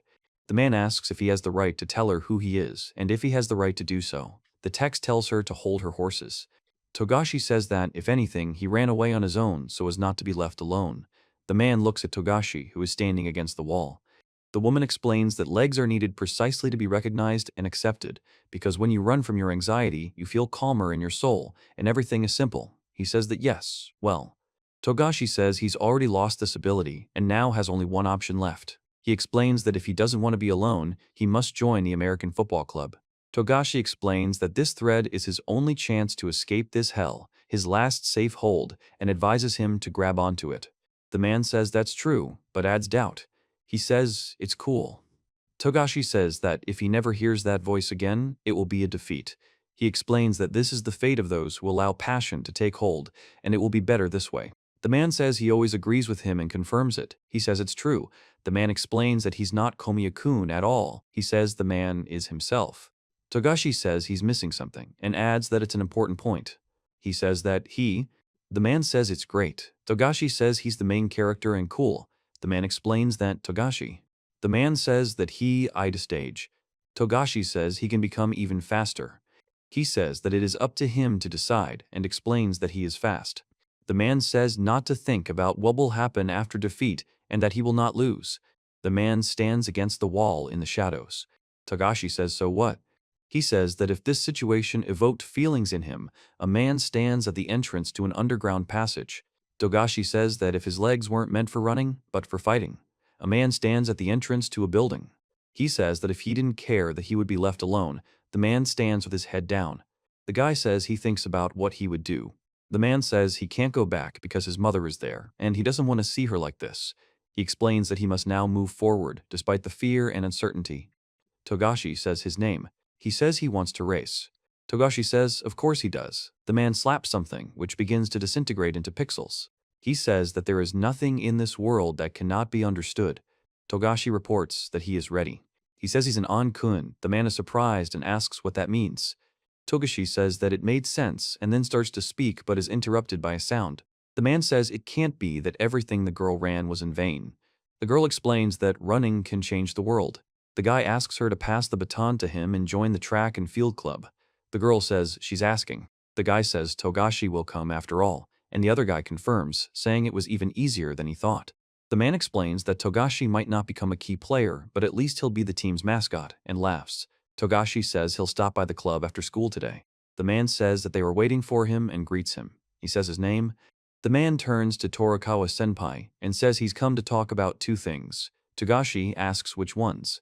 He says, firstly, about temporary membership in the club, and that he's very sorry, but it will be too difficult. The man apologizes and says, secondly, he understands and says it's very sad, but athletics is no joke. Togashi says he wants the American Football Club and Track and Field Club to participate in the competition. The guy says it's for the Track and Field Club. The man asks what the football club has to do with it. The man asks why there's a competition. The man says it's a competition. Togashi says he's worried about the baseless accusations and explains that he understands that the Track and Field Club gave him the idea to save them from the American Football Club and all that nonsense. The man says that throwing around such accusations and then ending up on the losing side will lead to shame and asks him to think about it himself. The guy listens silently. The guy explains that this is friction between the football club and the athletics club and says that the other guy has nothing to do with it. And the man asks what personal gain the other guy gets from this. The man explains that it is. The man explains that there's no benefit to him here. He's an outsider, even though he's worried about it. The man explains that he's just one person, watching from the outside, nothing more, and that's not the point. The man talks about commands, evaluations, ethics, norms, the opinions of others, and common sense. The man says he's upset and wants to win too. The guy explains that he wants to beat everyone. Togashi says so he can calm down. A dark-haired man explains that there will be a relay race between clubs at the sports festival. A man with curly blonde hair says that they will then compete. Two men in the background express confusion and ask what he's talking about and why.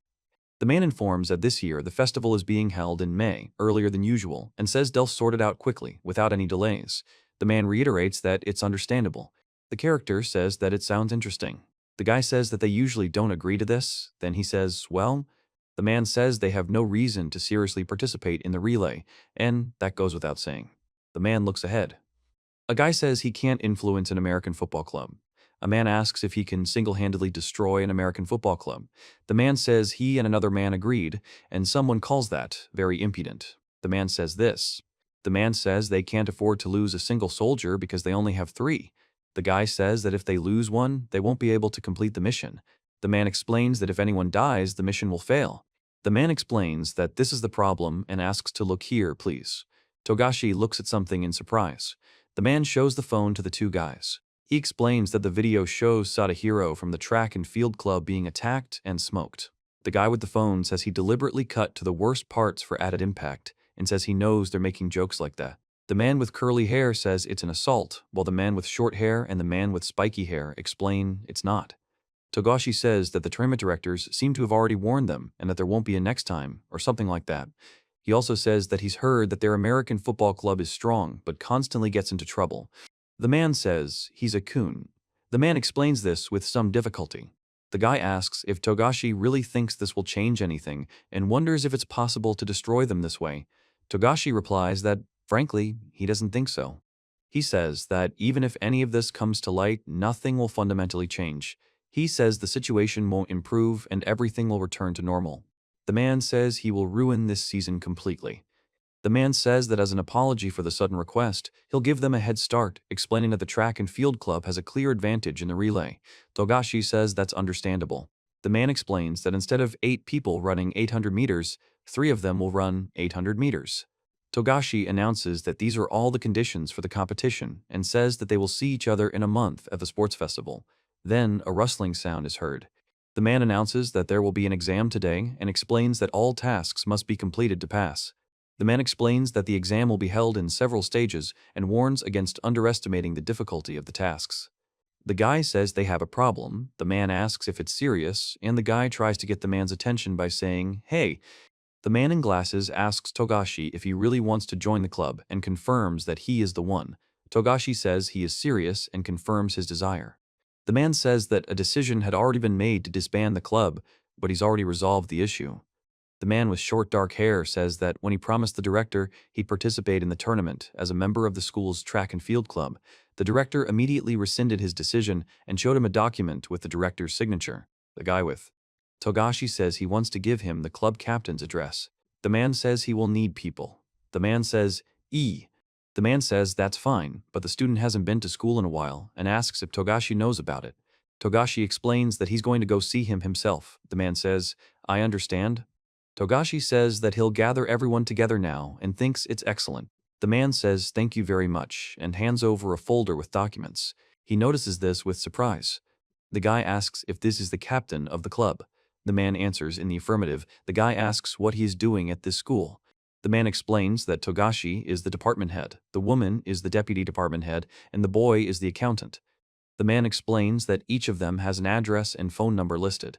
Nitami Takaru and Asakusa Aoi reveal their names. There is a sign on the wall that says, American Football Club. The guy says he doesn't understand. If someone wanted to pull a stunt, they'd just upload the video online and be done with it. He asks why he needs to compete with them. The man explains that he's already confident and they want to create drama and put them in their place, because if the club is easy.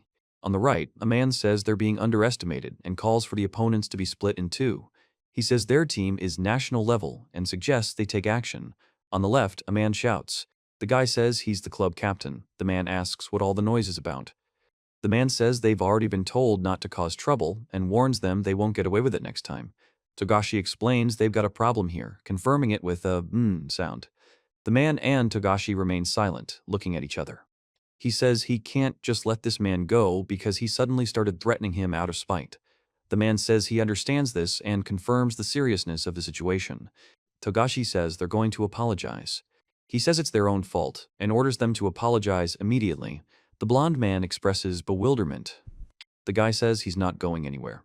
Then the guy stands in the doorway holding his bag in one hand and putting the other in his pocket. Togashi says to Kashiwagi, addressing him by name, Kashiwagi senpai greets everyone, and the man says hello. The guy says he heard everything behind the door and won't apologize for the backlash. He says they might not be allowed into the tournament and asks if he cares about the club. Togashi says that what's the point of winning the tournament if you're made a laughingstock of? He then warns everyone not to be stupid and orders everyone to follow him. A man says he's addressing the people. A man says hello. The men are silent. The guy says he's a football player. The man explains he'll be the one apologizing and says it's up to them. The man asks if he's serious. The guy apologizes, and the other guy says he apologizes too and admits it's wrong. The man says they can ignore them and says, a man announces that they are devoting the club to athletics, and a man standing in front of the building expresses surprise. The girl says the guy didn't know their club captain was that Nagami. The guy explains he was thinking about going to see him after today's practice. The girl says they kind of have practices, to which the guy replies with a question. The guy asks if the girl trained regularly. The girl explains that she ran for fun, and the guy explains that to train at an official location, she needs permission from a coach and adheres to certain restrictions, such as the number of participants. Togashi announces that now everyone can join and officially participate, and also says that he's all worked up. The man asks if all of them. The man says he doesn't think the two will agree, and asks them not to mention that the boy hadn't even told Hirako-sensei and Sadahiro-kun about the inter-club relay. The boy explains that they'll change their minds when the club captain returns. The man and the boy remain silent. A man rings the doorbell. The man announces that he has arrived. The man says he's a first year at Iwashi High School and hasn't seen Togashi in a while, then says hello. The man explains he's pressing a doorbell with the name Nitami written on it, after which the man confirms it's a doorbell. He says he's calling about the track and field club and asks if the other person could come back to the club. The man confirms it's him and agrees. The guy says he needs the club leader's help now. He explains that they'll be participating in a relay race between clubs and that they're short on people, strength, and experience, so he's asking for help. The man says he has to go and then asks for a moment, please. Togashi says the club is already on the verge of collapse and doesn't know what the other man is planning, and that it's all his fault. The man says he'll never. The man says that he is talking about that fight and explains that he has become weaker, has lost all his talent and skills, and even if he returns, it will not change anything, because the club besides. The man says it's clear, then the man says captain. The man says he doesn't know exactly what happened, but he understands how his interlocutors feel when thoughts begin to creep in that they've weakened or lost their talent, and says anyone would be upset. Then he offers some advice. The guy says that once you take first place, you can't give up like that. Togashi says these guys aren't strong enough to break them. He says that everyone is disappointed in him anyway. The man says he understands. The guy says he's bringing the track and field team here. Togashi says he'll return with the track and field club. The man says it's pointless. Togashi explains that they should just wait here and make up more excuses. The boy tells Sadahiro-senpai. The man explains that he is Sadahiro-senpai. A boy says good morning. The man turns to Togashi and asks him. Togashi explains that he understands it's unexpected, but he's decided to join the track and field club. He asks why this is necessary, and the man explains that it is necessary so that they can take part in the relay race between clubs. The man says there's not much time left before the competition, so he wants Sadahiro-senpai to join their training right away. The man sighs. Togashi says he's really sorry and asks them to stop throwing him around, saying he has a lot of talent. The guy asks if he thinks they can't win. He says no. Then he says that although he doesn't want to say it, the man says that even if they win, it won't mean anything. Togashi says the relay isn't popular at the sports festival, and no matter the outcome, nothing will change. He then explains that there's no guarantee this fight will change anyone's mind and confirms that this is true. The man says that they will change themselves, but he says that The man with glasses says he will never agree. The second man stands silently nearby. The man with glasses looks ahead. The man explains that each person has a role to play, and his role is to be here, and then says that his role is to change Togashi. The man says he'll decide everything without the other person. The man explains that the other person shouldn't decide for him. Togashi says they decide what their roles are. The man tells him not to let other people, chance, or circumstances decide for him. He tells his senpai to stop pretending to be weak. Togashi says it's anger. Togashi explains that fortitude, tolerance, self-control, and patience have become obsolete. Togashi says these qualities have become obsolete. Togashi asks if he's a brave man after all and if he truly feels anger. He says, let's live the way they want, and then he starts talking about you. The man says the other can only say that because he's fast. Togashi explains that he's fast and on a completely different level than the other high schoolers. The man says that he will definitely win. The man says he's not suggesting anything but simply stating it as is, because the other person, the senpai, didn't understand. The man explains that he's not there to easily push or encourage the other person to take a step forward. The man explains that he's not talking to the other person about thinking about it or deciding on anything. Togashi says he's ordering you to shut up and do as he says because he's going to change the other person's life. The man is silent. The guy says he'll see him after school. The man remains silent, watching the guy leave. During lunch, the man says he bought sardine bread as promised and asks if Togashi knows he joined the track and field club and started doing some crazy things. Togashi agrees and admits he's been up to no good. The man with the beard says he had a strange look in his eye. The guy with the short haircut explains that gifted people think that because they have talent, everything will always be their way. The man with glasses remains silent. A man says that his interlocutor lacks talent and should know his place. Another man confirms this. The man says that the place is behind them in line and asks the guy to pass the bread. The guy says, okay. The man steps forward and Togashi reaches for the man's bag. The man says that if he can't win, he'll leave the company. The man explains that he has no intention of giving up and intends to fight to the end.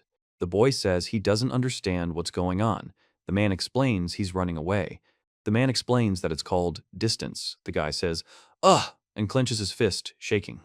The guy asks, and Togashi says that he won't be able to lay a finger on someone who is faster than him. A man yells, hey, trying to catch up with another man who is running away and saying, ah. The man grabs the man running away by the arm. The man running away says that he was the only one who caught up with him in a matter of seconds, and the man with glasses agrees and says that's true, then turns to the man running away. Togashi says he will still overtake his interlocutor. A man says, you. A man says, done, game. A man opens the door and says, shh. A man looks at another man standing in the hallway. The man says he didn't expect this turn of events and now feels more confident. Togashi explains that despite the difficulties, they can overcome the task if they work together. He says that Asakusa-san is waiting for them and suggests that they go. The boy announces that they will be competing in a relay race between clubs.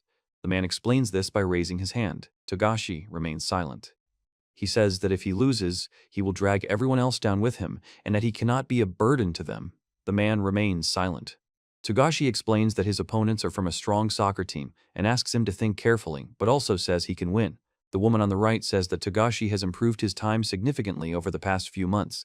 The girl on the left assures him that Togashi will definitely win and give his opponents a run for their money. The guy calls out, Suzuna-chan.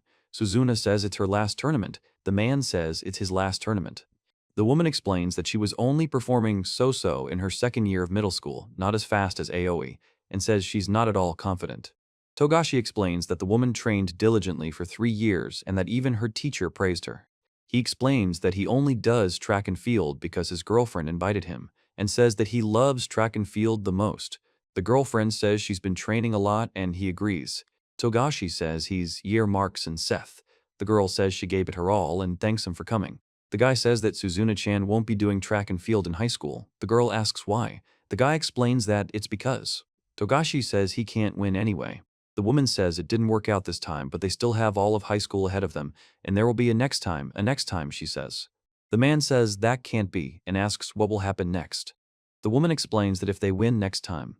The woman says she realized that while you're running, even if you become the best in the world, someone will eventually surpass you, and if you know you'll still lose in the end.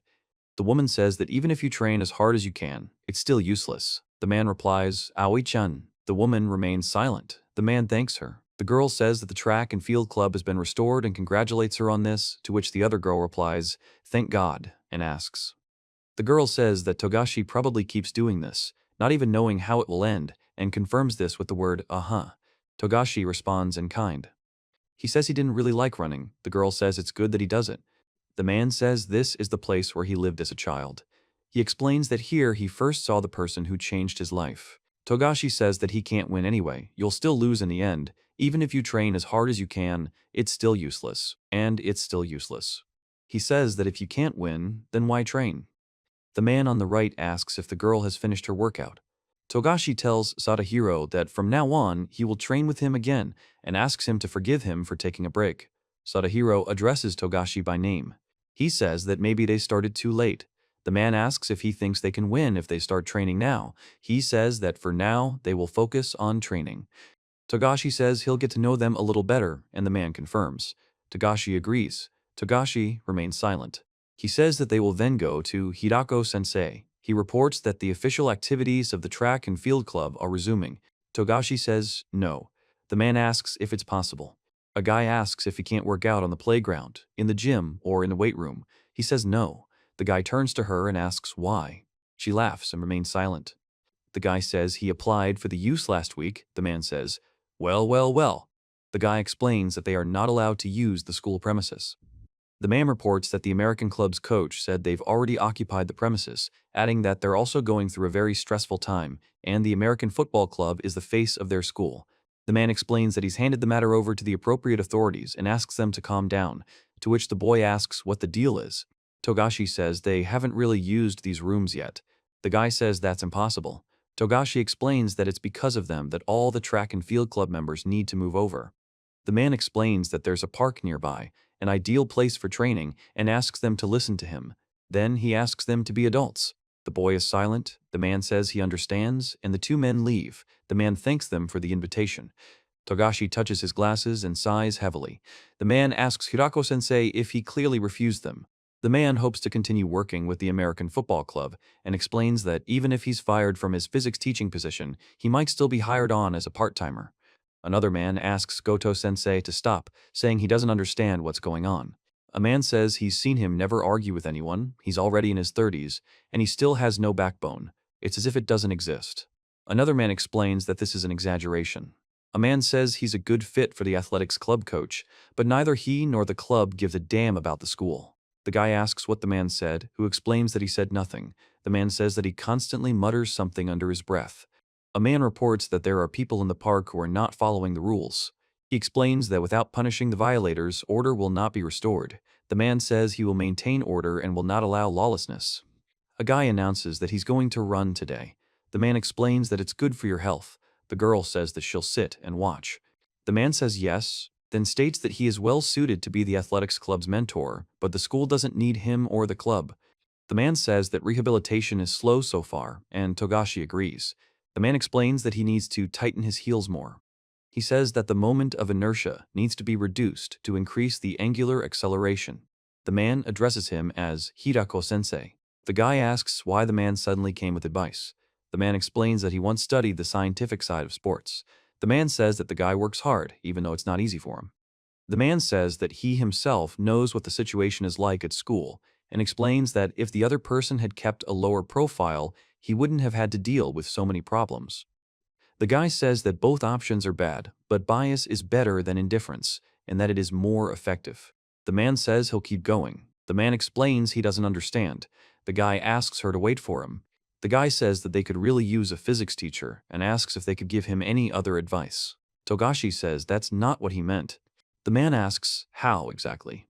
He says that they wouldn't mind learning some effective training methods. The man explains that effective methods. The man says they don't really use the gym, and Togashi explains that the gym is empty, so they can use it. The man says they're all for it, and Togashi asks if that's true. The man turns on a light. The man says that's a whole different matter. The guy agrees. The guy asks the man what's bothering him. The man answers with a question. The man makes a sound. The man makes a sound. A guy approaches Hirako-sensei and asks if this applies to the track and field club. Hirako-sensei informs him that they've already submitted a usage permit. The guy asks if they're using the premises without permission, to which Hirako-sensei replies, "Well, you see." The man reports that they're seeing some problematic behavior here and explains that this won't work. Togashi points out that they've monopolized all the exercise equipment, even though they're not using it, and asks if that's not a big problem. The guy starts to speak, but then pauses.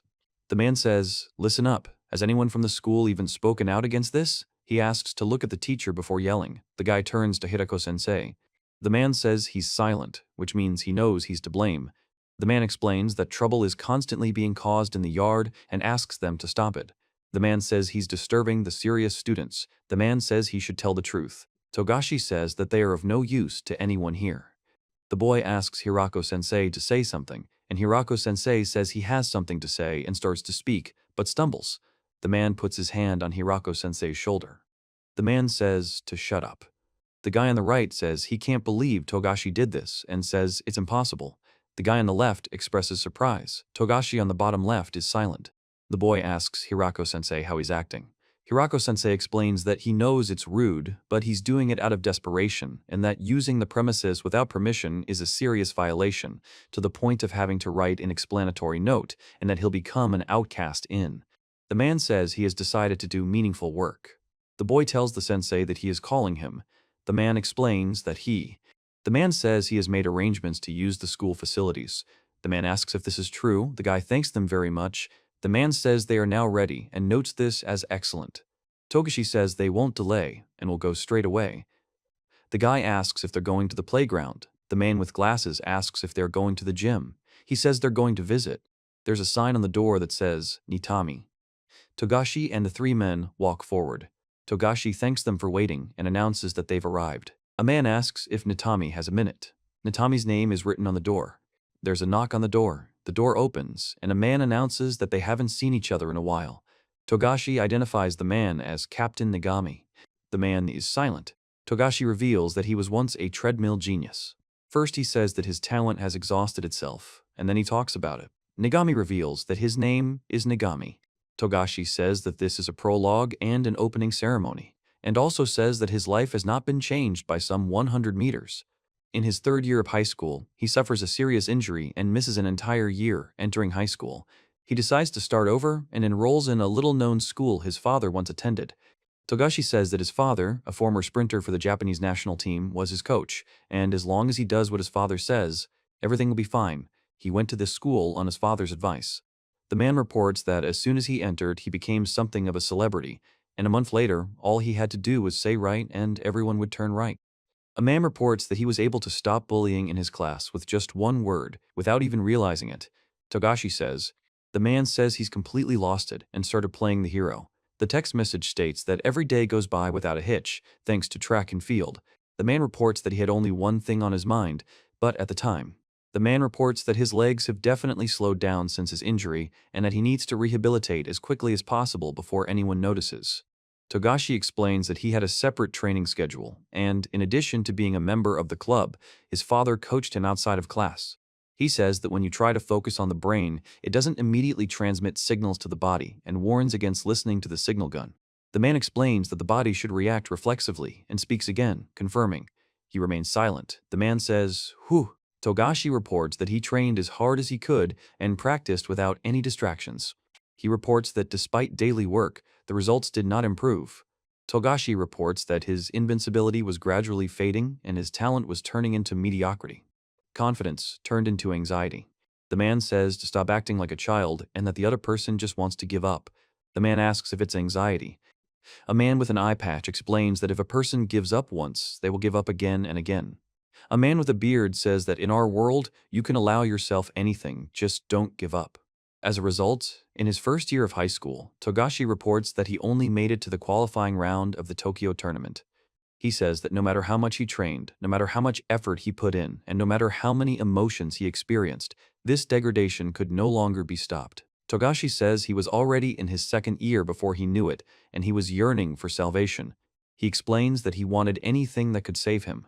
The man explains that having a powerful enemy in the form of a neighboring country is a great fortune, and that these are the words of Tokugawa Ieyasu, meaning that sometimes a rival helps one to develop. The man reports that the author claims that seeking competition in close proximity promotes evolution. Togashi says it's game, then says it's done. A guy with short dark hair and wide eyes stands in front of two guys, one of whom says he's not leaving, and the other laughs. The guy with short dark hair says he's not leaving. A man in a suit walks across the bridge, yelling that the guy isn't even looking. The man says he's wearing a uniform. The man asks what's going on. The guy yells that the man is someone else, a scumbag. The man is surprised. The man takes a step. The guy says he's going to catch the man. The man stands with his back to them. The girl stands next to the guy. Togashi says the guy is fast.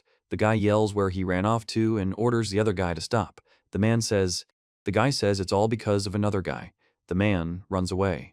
The man says that if you think about it, he shouts, "Hey, you!" The man asks you to wait. A man suddenly grabs another man by the shoulder. The man says this is the beginning of the end and asks what the other person wants. The boy says he wants to know the man's name. The man says his name is Kashiwagi. A guy asks a man if he's a member of a club, and the man is surprised which club. The man asks who he is, and the guy replies that he's not a member of any. Nagami announces that she's joining the track and field club. The man asks why. Nagami is surprised. Togashi says the man has talent.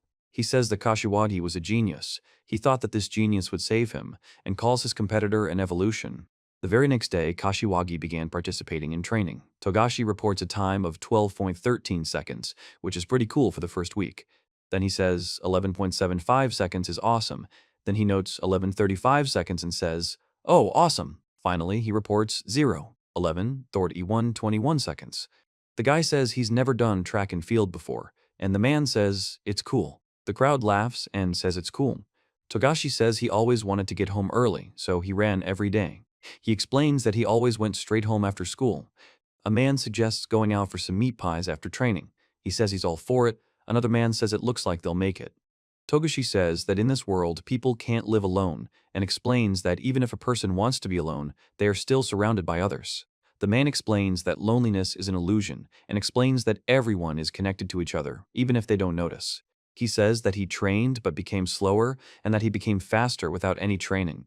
He reports that he couldn't come to terms with this fact, and before he knew it, the day of the inter-school championship qualifying round arrived. The guy says it's going to rain today. The girl explains she took an umbrella. The man says he took his bag. Togashi looks away. Togashi walks, holding his phone.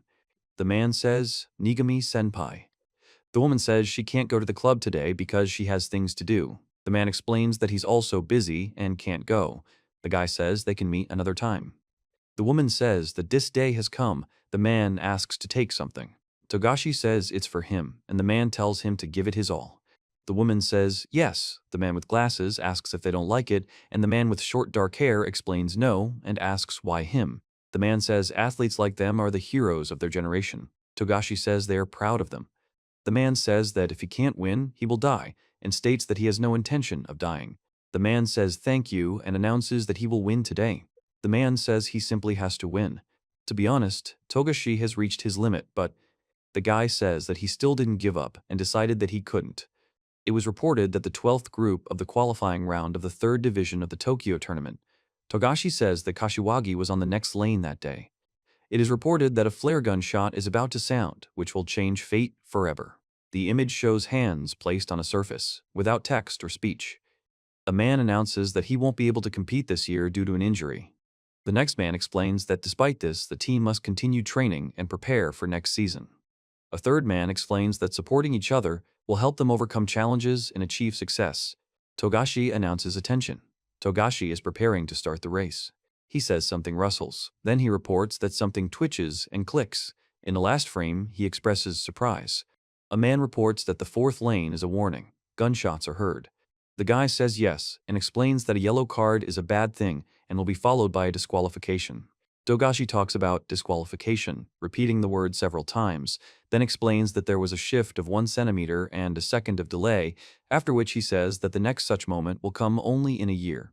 The man says that if he makes a mistake, he won't be able to run another step. Everything will go down the drain. All the training, all the pain and fatigue will disappear.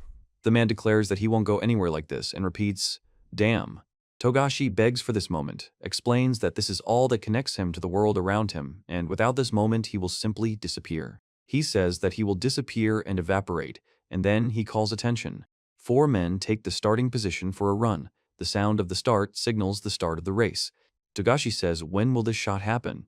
The guy asks if he needs to be more careful this time, but immediately says it's pointless. He got distracted and lost.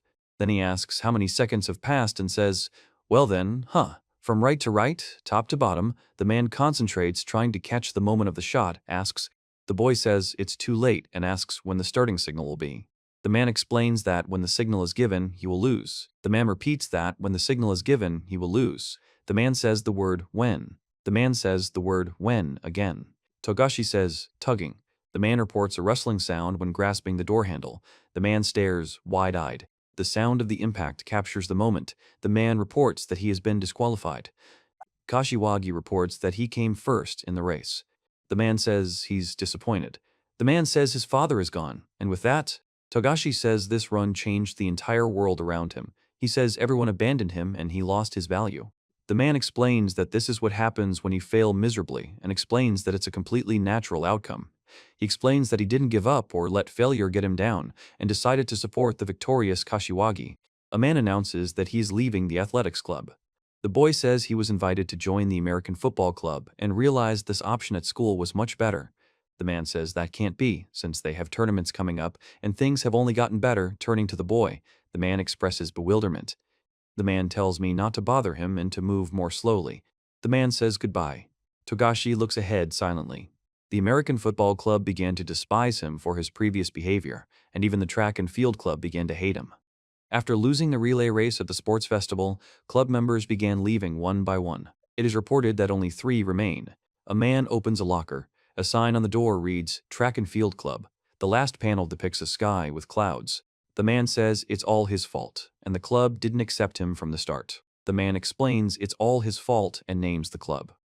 Togashi talks about what he still does at the club and why he still trains, as well as why he still runs. He says he doesn't need to be first anymore, no one is looking at him anymore, and there's no point in running anymore. A man stands with a bag and listens. A man and a woman walk toward him and talk. The man says he still has Asakusa-san and Sadahiro-kun, and those two haven't given up yet. He explains that it's too early to give up and confirms this. The guy says that since he is guilty, he will run, and says that he will continue to run until he gets out of this situation. Togashi says everything is fine. The next day, the sounds of gurgling are heard. A man stands with his back to the wall, looking at a towel. He explains that there's nothing better than milk after a morning workout, and another man says that he's the only one who drinks it. He snorts and gulps down the milk. The guy says he doesn't recommend doing that and tries to stop the other guy. The man asks what he's doing and asks for a towel. The guy responds by exclaiming. The man says, "What else is this? So it stinks up the place." The guy asks what he should do then. The man explains that it's an athletics club. Togashi reports that the school is noisy and cheerful. He explains that the kids are playing on the floor and making a lot of noise. The guy says, The man explains that he's wiping the table. The man and the guy talk. The guy asks what they use to wipe the floor and notices it's the same thing. The man explains that he means this. The guy says, "This is the most useless towel in the school." The guy says there's nothing to worry about and that they have it in their hands and it will be put to good use. The man confirms this, saying exactly what he's talking about, and the other man starts talking ho. The man says he doesn't believe what's happening and asks if they're laughing at him. The guy reports that there was a ruckus. The man asks what happened. The guy explains that they took his towel and are drying him with it. The man asks if it's a towel. The man explains that he understands that Nigami is jealous of Kashiwagi, but he is irritated that Nigami takes it out on his club members. The man says there's no need to get worked up over some towel and asks if he's not ashamed of himself. The man says it's a towel, but the other man asks for it and explains that everything is clear. Togashi says he's being pushy and then asks what's going on. The man with the towel looks confused. A guy throws something into a trash can. Togashi says he can't understand why this is happening. The guy says the conversation is over and offers to buy a new one if he wants. The man says there's no point in wasting the club members' time and says, "I." The man says that if he can't get through, he'll be killed. Togashi says that if he can't get through, he'll die. The man explains that if he can't get through, he'll die. The man says that if he can't get through, he'll die. The man says that if he can't get through, he'll... The guy says, "Eh?" The man explains that he can't understand why his punch didn't connect. The man reports that his punch missed. The man and two other men react to the punch, one of them saying, "Gay," the other, "Foo." The man says, "Eh?" The guy asks to wait and explains that he did nothing. The man says he can't afford to lose, and Togashi says he won't give up either. The man and Togashi start running, and the man explains he'll run as hard as he can, and Togashi says he'll do his best, too. The man says that if he can't win, he will die. A guy punches another man in the shoulder. The man says he can't understand why this person irritates him so much. The man yells, "Ha," twice. Then the man and the boy run. The man says he's fast after all. The man says that's when he finally gave up, threw away the only belief that made him who he is, and disappeared from the classroom and the track, even from within himself. Togashi says, "You'll have a minute." He says he can't help in any way and apologizes for forcing everyone to come here. The man remains silent. The man says they don't need help and asks them to just go for a short walk with them. A voice on the intercom asks how long, shortly, is. The guy says that for 10 seconds. The man says he'll have to go for a run to find out. The guy says he doesn't understand why he needs to run. Togashi says this is a prologue, the sound of a door opening. Togashi reports that his life hasn't changed 100 meters yet. The man says this is a place to hide from the police and explains that they can wait here for a while. He explains that this tunnel is a good place to hide if someone starts following them. The man says it's safe here and confirms that it's a good hiding place. The man explains that the total distance of the run through this tunnel is the same as the Stomarovka run. He asked Asakazu-san to wait at the tunnel exit to time it, and he begins with a high start. The woman tells Togashi-kun. The man says he knows how fast he is, and then you start talking. Togashi says it's 50 times faster than he thinks. The girl says she hasn't left the house for months. He says that the start signal will be the striking of the clock, and the man says that he is not listening to him. He explains that the outcome is already obvious. The man says, "Ha." Togashi signals attention and lunges forward. The man says it shouldn't be like this, and wonders why he's doing this and why he's here. Then he screams and starts running. At that very moment, the man reveals that he already knew. The man says he will lose in a few seconds. Togashi says that he is indeed a high school student and reports that he has gotten carried away. The image shows the moment of a powerful impact or explosion, accompanied by a powerful flash and flying debris. There are no text lines or dialogue. The man says he thought so, and Togashi says he's a natural runner. If he can't continue in the same spirit, he won't be able to call it his ability, and the pursuit of fame without real ability will always lead to tragedy. Togashi says he's not a natural at all. My legs feel like they're filled with lead. The man says things are bad. It's even hard to breathe. Nothing remains of those days of training, says the man lying on the ground. Togashi reports that efforts are easily ignored and that sweat is wasted. He communicates that failures do not breed success and that difficult situations do not represent opportunities. Togashi states that it is obvious, defeat is inevitable, no questions, objections, or envy. He reports that he has already given up. Togashi says the word death. He says Todd. Togashi says top. The man runs. He says that then. The guy reports that Todd. The guy yells, Todd. The guy says stop. Togashi says that he is offended that he cannot lift his legs, that his body is so heavy and he is already out of breath, and he's also offended that the distance between him and the other person is only growing and he cannot catch up with him, and that he is so far away. A man explains that being slower in a 100-meter dash is the most offensive thing in life. The man shouts that it's offensive. Togashi tells him there's only one cure for this pain and understands there's nothing he can do about it. He says he has no choice but to face the truth, and that he has no choice but to run. The image shows legs running quickly across a surface. The man says he can't believe this happened and explains that it's impossible. Togashi says he's not going to give up and will keep fighting. The guy says 12.13 seconds have passed. He says 12. The man asks the time, and the guy replies, Eh?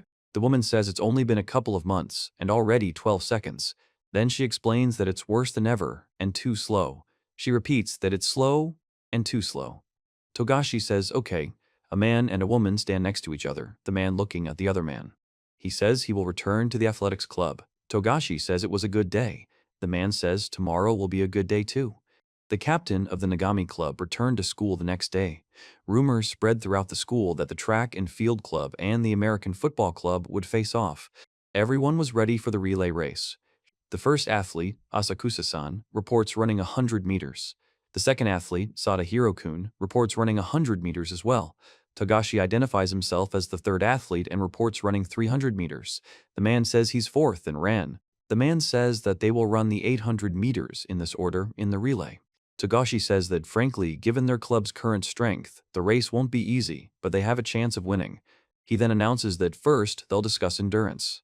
The man says the football club is good at explosive attacks, but they're clearly inferior in terms of power and top speed. The man explains that he's only talking about 50 meters. Togashi says the 50 meters that follow are already their element, and that endurance, running style, breathing, and tempo must be honed to perfection to surpass them. He also emphasizes that the baton pass is secondarily important. The man says that it will be passed from top to bottom. Togashi says that a top-down pass is much riskier than a bottom-up pass, but the baton covers a longer distance. He explains that this is why they'll practice this pass until they get it perfect.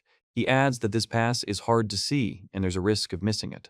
The guy says that for the next 3 weeks they must focus their training on 2 points, and only then will they be able to bypass them. He says that their club has started its training. A man says he is passing a wooden stick to another person. The guy says it's really difficult and that the girl needs to get a little closer. Then a shot of clouds and the sound of footsteps is shown. The guy says the captain is much faster now. The girl says he's become a completely different person. Togashi is silent. He says he's a fast runner, but his endurance isn't what it used to be, and he's still slowing down considerably. The man asks how much he can catch up on in these 3 weeks. He's breathing heavily. The sign says there are 2 weeks left until the sports festival. Togashi reports that he's invited Hirako-sensei to join them starting this week to collect data and conduct seminars, and has also asked a friend from the university to help with sports equipment. In the right panel, a man explains to a group of people what to do. In the middle panel, a man explains how to perform the exercise correctly, demonstrating the leg movements, and the other men imitate him. In the left panel, a man lies on his back and demonstrates the exercise by lifting his legs up. A week before the sports festival, hands are shown tightly gripping a stick. A man slaps his palm on a wooden stick he's holding in his hand. Togashi reports hearing a sharp sound. He then explains that someone stepped hard on the ground. He says the transmission is now perfect. The man asks what's wrong, to which the guy replies that it's nothing, just a trifle. The man speaks clearly. The caption says that the action takes place the day before the sports festival. Togashi speaks perfectly. He says they've done everything they can in these 3 weeks. He announces that tomorrow is finally the big day. The man announces that tomorrow is the next sports festival for a regular high school, and he's sure everyone understands this, and they won't be interviewed or have their results recorded. The young man explains that no medals will be awarded. The man adds that, however, the man says pride is at stake. The guy mentions that there are a lot of new players on the team this year, and Togashi explains that training has become more intense because of that. The man explains that everyone is now trying their best to keep up. The man says that, fortunately, the competitors are taking the race seriously, and that's enough, that's all. He explains that the race is 800 meters, and the 2 minutes of the race reflect all their days of preparation. The man says, let's win. A sports festival is taking place on the sports field. The radio broadcast club announces that the next program will be a relay race between clubs, with the photography club in the first lane, the track and field club in the second, the American football club in the third, and the art club in the fourth. The man says that, finally, during the competition, each club will be wearing its own uniform.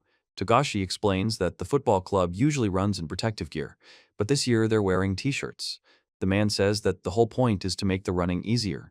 The boy asks who will win. The man replies that even though it's a relay race, a man says that the football players won last year too. Another man says that he is the only one dragging it. A third man asks how he is, and a fourth man replies that they are going. The guy announces that anyone who doesn't want to participate can leave, but the rest must stay. Togashi says that if anyone doesn't want to, they can leave, but if even one stays, it will begin. The guy steps forward. The scene shows the legs of a man taking a step. The man says he can't afford to lose. The stage shows a step of a foot in a sneaker. Togashi announces that they've reached the starting line and explains that the race is about to begin. The man with glasses says everyone is ready and waiting for the signal. Togashi explains that this will be a serious test for every participant. The guy says that all the clubs have arrived at the track, and the man says so. The man says that the 68th Iwashi Second High School Sports Festival is taking place, and the boy says that it is a relay race between clubs. It is reported that it is finally starting. A guy asks if the track and field club will run the 800 meters with 3 people. The man says he just asked the committee about it. The guy explains that it's a big deal. The guy says that the girl is running first, then explains that Glasses is running in the 100 meters, then says that Togashi will be third, and finally says that Nagami will be bringing up the rear in the 300 meters. The man explains that only the first team members run on specific lanes, and that starting with the second, you can run on any lane, and adds that 2 of the competitors are completely useless. He says the guy is too good at it, and the guy says something like that, and he says he's in the know. The man announces that the 2 local protagonists will have to run 600 meters together, which is a hopeless endeavor. The guy explains that they're just kidding, and Togashi says they must win at any cost. The man says that it goes without saying, and at the same time informs that there is. Togashi says hi. Togashi squats down. The man says he never thought it would turn out like this, and that he never even dreamed of such a thing in middle school. The woman says, yeah. The woman and the girl are silent. He is silent. The woman reports that the guy has changed and continued to do track and field, despite having to train alone. The guy says he's serious and confirms it with the word, uh-huh. The woman says she can hear him. Togashi tells her he'll have to get his hands dirty, as there's no other way out. He explains that if Asakasa asks, he'll run a little slower so she won't be too disgraced, adding that they've been friends since middle school. The woman says that Tomo-kun is so kind, but the girl remains silent. The man and woman look at each other. The guy asks if he can ask him for something. The man replies that he can. Togashi says, run even faster. He says he's much faster. The man expresses bewilderment, and the woman says it. The guy announces that it's starting and says it's finally here. The man explains that it's kind of cruel and asks why the athletics club put the girl first. Togashi reports attention. He says that Asakusa-san is running first and explains that her opponent is a guy from a good sports school, so it is enough to achieve at least a draw at this stage. Togashi says, phew. The man says he can't believe this happened and says they need to move on. The other man explains that they need to unite and support each other. He communicates that he cannot afford to be weak. A man shoots a pistol. Togashi looks forward. Togashi reports the sound of a blow. Togashi runs and steps on the ground. The guy takes off abruptly from a standing start, and he notices it and reacts. Togashi says it's cool. The man says the technology is excellent. The man says he's running. The man runs forward. The man says he's running. Togashi says that, but the boy says he's running faster than the man. The man says he's not going to give up and will keep running. Togashi reports that he's beaten her, then explains that Aoi is racing a guy named Tomokun. He says they need to train at least every day because the difference in their bodies is inevitable. The woman says it's amazing. The girl replies that it is, indeed. Togashi says he's amazed that she hasn't lost her pace even after such a long distance. The girl says she doesn't understand what is being said and asks what exactly is meant. Togashi informs that in other words, from now on, he speaks faster. Togashi reports that the moment of the last 50 meters has arrived. A boy runs ahead, followed by a man. The man says he doesn't understand why the girl is catching up with him. The guy says he's running. The woman looks ahead and says he's running. Togashi says he's running. The woman looks ahead. The guy asks if Ayui-chan has always been so talented, and the girl replies that she doesn't understand what exactly he means. Togashi says there's nothing special, and the girl asks what's going on then.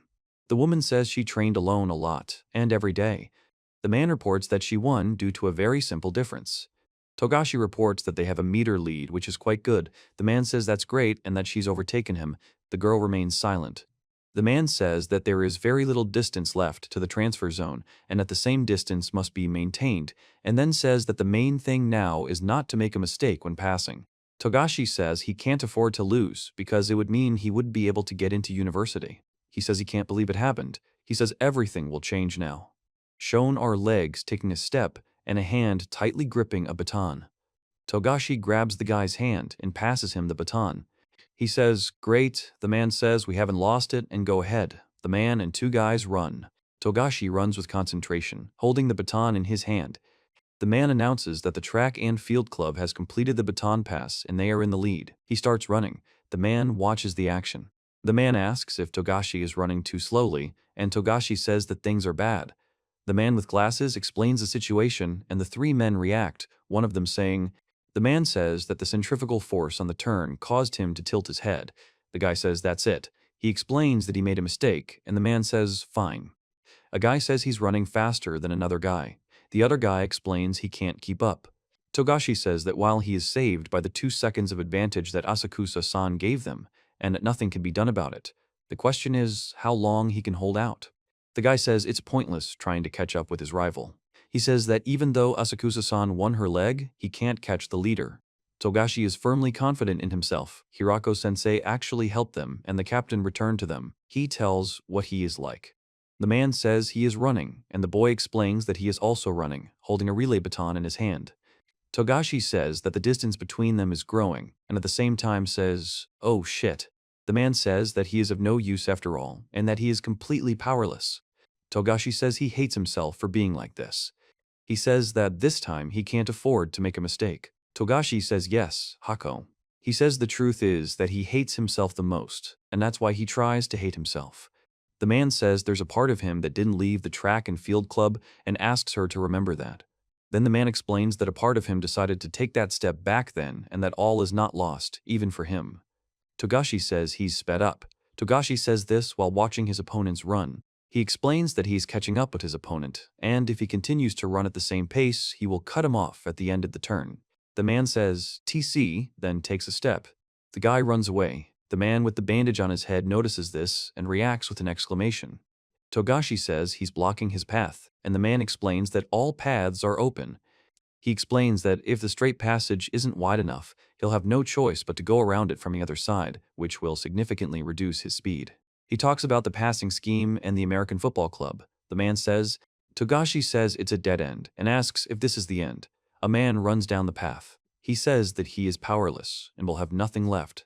The man says you shouldn't underestimate him, he did this every day. Togashi says they used to have victories in the races. The man with the stick in his hand reacts with an exclamation. The man says he managed to squeeze through the gap. He reports that he caught up with him without slowing down. A man says he caught up with him. Another man says it's real. The man says they are equal, and the other man says that if this continues, Togashi will soon have the wand. He reports that it is a crushing victory. Togashi is silent, standing with his back turned, and hears the noise of the crowd. Togashi looks away. The guy says, "Phew," then he tells his name. Togashi says it's completely unrelated people who turned the relay into something out of nothing and made a mountain out of a molehill, but he and his interlocutor aren't personally hostile.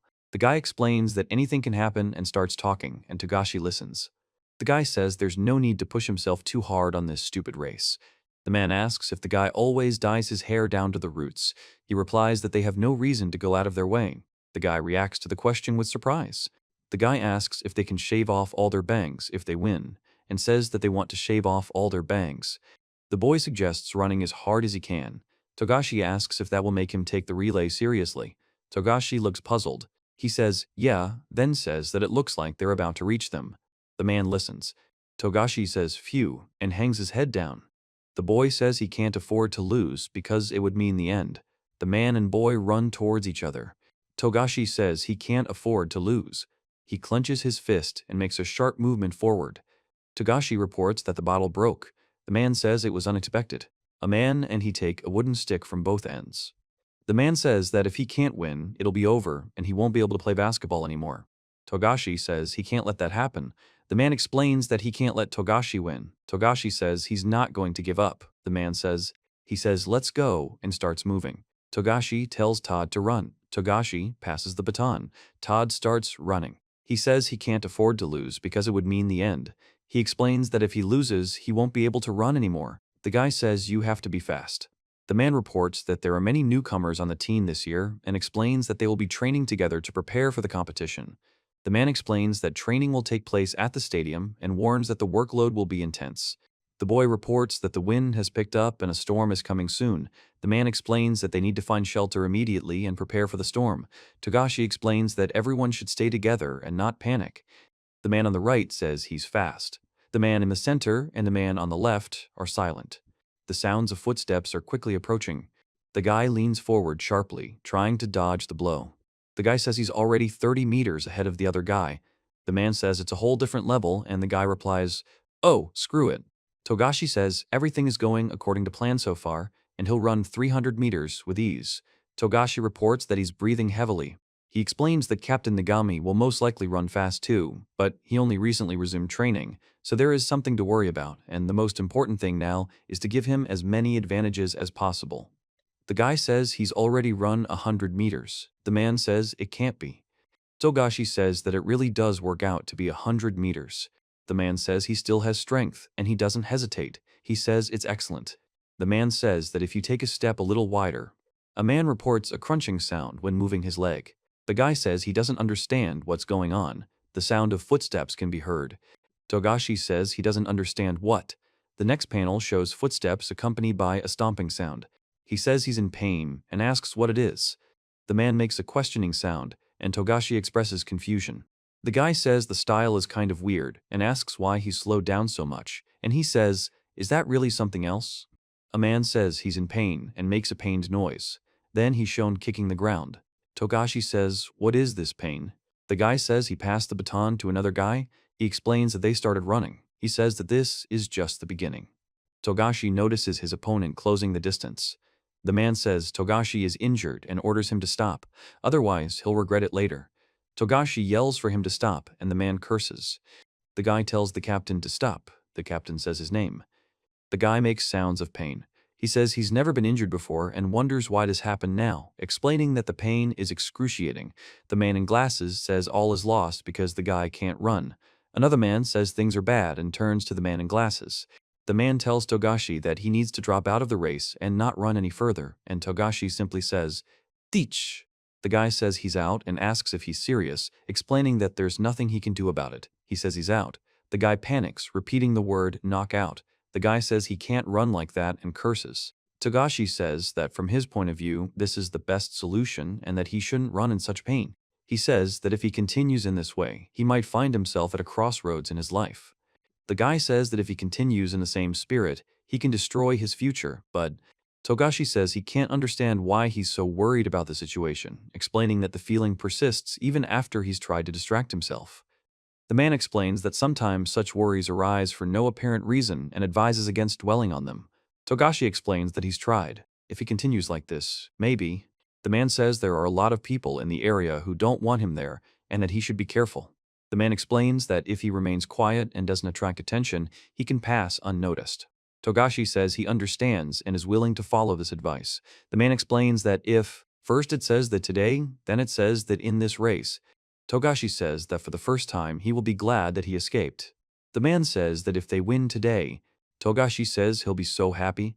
The man makes a sound of pain. The man says he is. The man expresses displeasure. The guy says, damn. The guy says, ugh, and fuh. Then he yells, ooh, and says that there are still 100 meters to the captain. The guy runs. The man says it's no use, he's already catching up. The man looks at him tensely. The man shouts, run. Togashi says that Nigami-kun has moved to a different starting position. The man exclaims Nigami-kun's name in surprise. The boy expresses amazement. The man says he's going to run the 100 meters too. He'll have to run 400 meters. The man explains a diagram with the starting lines for the 300 and 400 meters, where Nigami's positions are marked, and the guy announces that he's ahead. The man and the guy are running next to each other. The boy explains that baseball is all about speed, not strength. The man explains that if the ball is flying too fast, it's impossible to catch. Togashi explains that baseball requires quick reactions and anticipating the ball's trajectory. The guy screams, clenching his teeth. The top panel shows a kick hitting the ground, accompanied by a sound.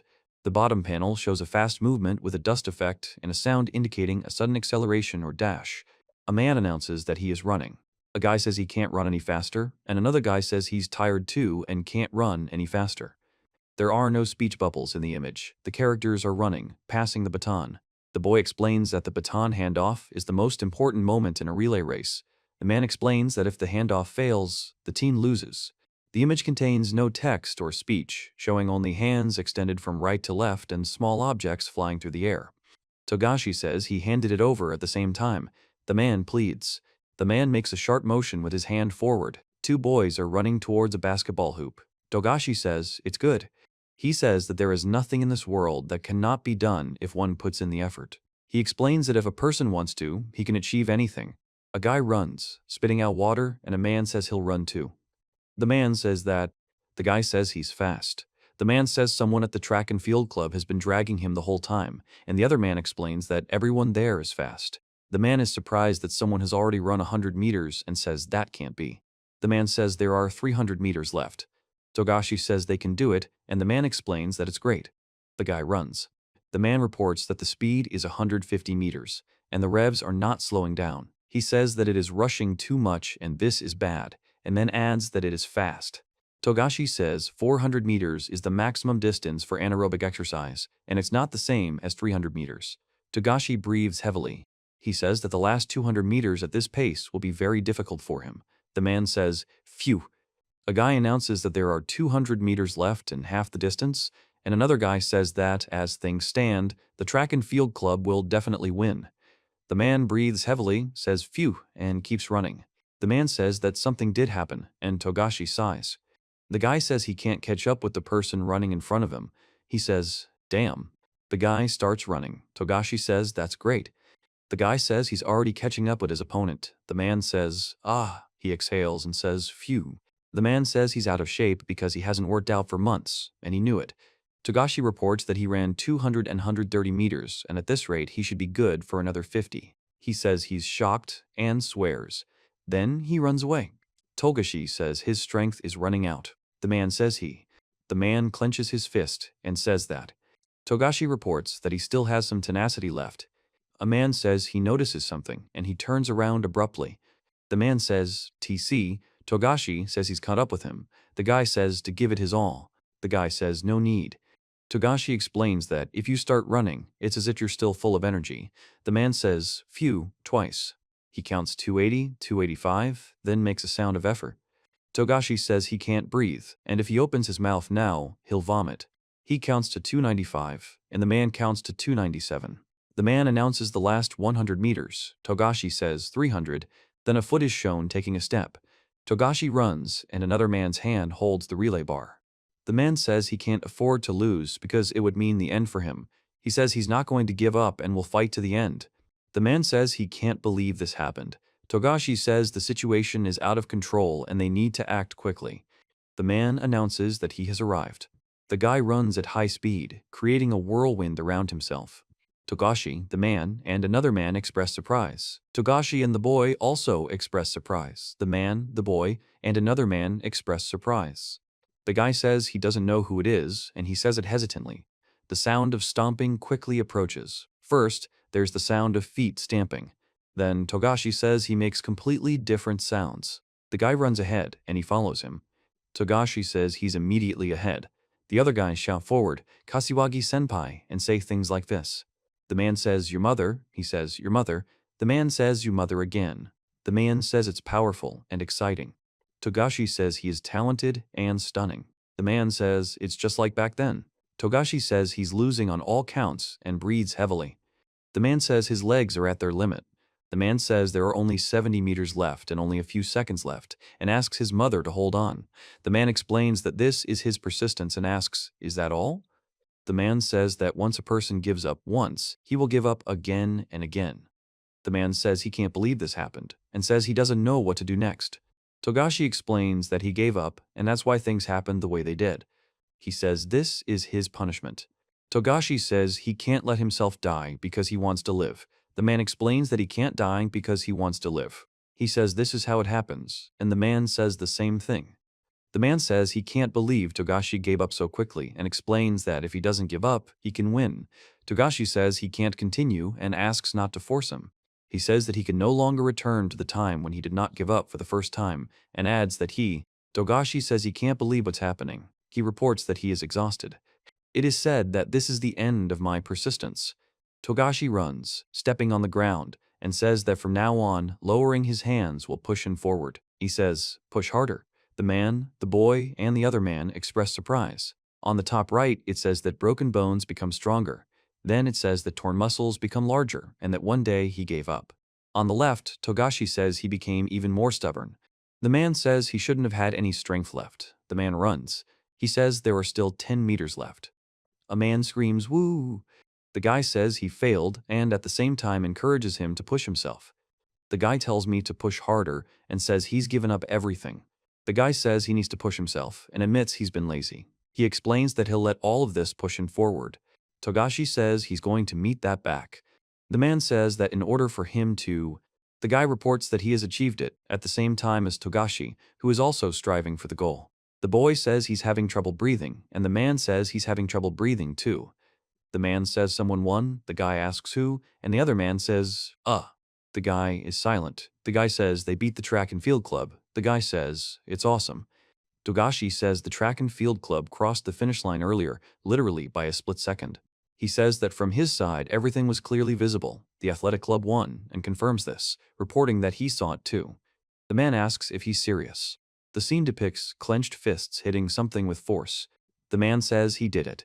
Togashi says it was cool.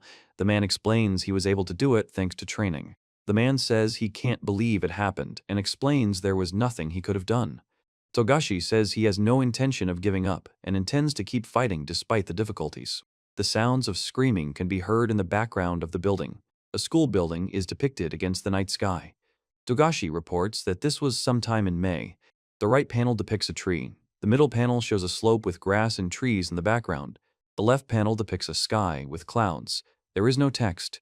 Togashi reports that after that, they never posted the video of the American football club's bullying, but the club was already crumbling from within. He explains that the club captain, who once came to apologize to the track and field club, created an American football fan club. He reports that Hirako-sensei has quit school and taken up farming, as he always dreamed. He explains that even his leg, which he was so worried about, has recovered quickly enough for him to run in the qualifying round. All participants in the men's 100-meter dash are asked to take their places. A man with long hair stands in the center, and 3 men in athletic clothing stand on either side. The man explains that there are many people in the area who don't want anyone interfering in their affairs, and explains that this makes it difficult to work there. Togashi understands the situation and says he's willing to do everything he can to help. The man says great, then says, "Let's go." Mai announces that it's the Tokyo High School Tournament's Division 3 preliminaries, and Sadahiro announces that the 4th-place 12th group in the preliminaries has been eliminated. Mai explains that it's the Tokyo High School Tournament's Division 3 preliminaries, and Asakusa reveals that the 3rd group of the semifinals finished 5th and was eliminated. In June, the Southern Kanto High School Tournament takes place. Nagami takes third place in the finals and goes on to the national championship. June announces that the South Kanto High School Tournament is taking place, and Togashi explains that he is the first place finalist and is going to the national championship. He says that in high school he has no equal, and even in his third year, no one can compete with him. The man says everyone's been talking about whether Togashi will break the record for youngest athlete at the Zaitsu tournament. The man says Nigami also recently returned. The man asks which one and asks how the other guy is doing. The guy says he can't be outrun. The man says he's been running even better than before and he's a real monster. The guy says he thinks so too. A guy says they just set a record in Kitakyushu, but it took the wind into account. The man asks what that is. The guy asks what else is that. The guy reads tie with Zaitsu's record on his phone. The man announces that Kitakyushu is Tsuneda, a second year. The boy says, huh? The guy says he's never heard of this guy before and that he's a first year. The man explains that, moreover, he's a first year and asks his name. The man exclaims that he's a first year. Togashi says it's a comic. That summer, everyone connected with the world of athletics was in for a big shock when a first-year high school student made a splash at the Kitakyushu Championships with his record. The day of the national championship has arrived, and Togashi announces it. The man says the captain is in the first group, and he's in the 8th, and expresses joy that it's finally happened. The man with long hair says he's unlucky enough to be in the first group, confirming this with the word, yeah. The man says that there is a guy from Kyushu running in the first group. Togashi says that in his opinion, he has equaled Zaitsu's record. The man confirms and says that this is extremely unusual. The man says he's never heard the name before, and the girl explains that perhaps he's recently started running. The man asks if he knows it. Togashi says to Komiya. He says yes, and then says he doesn't know anyone like him. The man explains that it couldn't have been Kamiya, since he hadn't heard of him for 3 years in high school, and that it was someone else.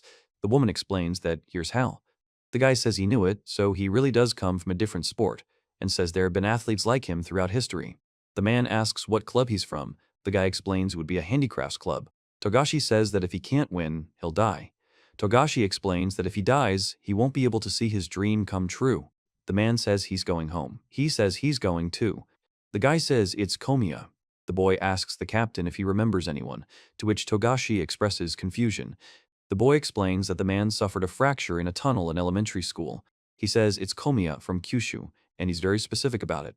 The man reacts with surprise. The man says he sees something under that awning. Togashi is silent. The man and the boy are silent. The man and the boy are silent. Togashi is silent. The man says that today is an important day, the national championship, and asks why everyone looks so sour. The woman and the girl are silent. Togashi says that he basically knows him personally. The man is surprised and asks if that's true. Togashi explains that he's asking to gather all the participants in the men's 100-meter dash. The man reacts to this. The guy says they'll be rooting for them. The man says he'll tell them when he gets back. The man says they'll probably go. The guy agrees. Togashi says that he is with the interlocutor in the first group. The man says it's been a while and turns to Komiya-kun. The man tells Togashi that if he fails the exam, he will be expelled from school. Togashi says he's not going to give up and intends to pass the exam. He says yes and tells me that they haven't seen each other for a long time. The man says there are so many fast guys in the world that it's scary and that he never thought Togashi would set such a record. Togashi remains silent. A man says that several years ago in a gym class he was very surprised when he saw him running, and then told him to stop putting all of himself into running, and he says that now he finally understands. The guy says that sometimes it's better to put everything on the line and run like crazy. Togashi speaks accurately. The man addresses Togashi as Nigami-san. Togashi remains silent. He says he can achieve fame even for a moment. Then he explains that he wants to die on a treadmill. Togashi says he knew for sure that he and the other man were on completely different levels, and admits it was rude of him to say so. The man reports that the other man hasn't changed. The man says that he is himself and that he will still be the winner. The guy says that, however, the scoreboard announces the men's 100-meter dash, the first qualifying round. The announcers announce that the first qualifying round of the men's 100-meter dash is about to begin, and all eyes are on Komiya in lane 4, Nagami in lane 4, and Nakamura. The guy says they're ready. The man is silent. The man explains that a lot of time has passed. The man explains that this silence, this tension, this space. Togashi says that if you think about it that way, then something changed after that signal shot. He reports that he is no longer the same as he was then. The man says, march.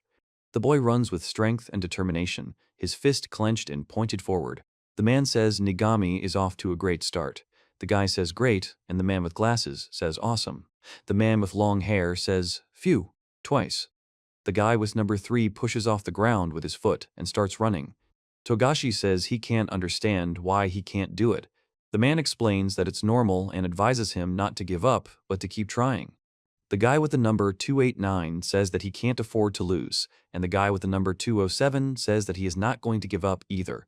Togashi says it can't be. Togashi asks what it is. The image shows someone running and the sound of footsteps can be heard. The guy reports that he gained this distance in an instant. Togashi reports the distance as 48 meters and isn't slowing down. The next panel shows several men running. He says that his running is surprisingly precise, although at first glance his technique looks very sloppy and he is not at all the same as before. Togashi reports that he has started. The guy with the number 631 says he can't afford to lose. The man in front says he's not going to give up either. Togashi says he's fast. It feels exactly the same as when he ran with Togashi. He explains that the distance demonstrates how different their skills are and demonstrates the insurmountable difference between their abilities. Togashi reports that he has reached his limit in this race, and it looks like it is. A guy runs ahead of a group of 4 people. The guy tells the captain that they're being overtaken.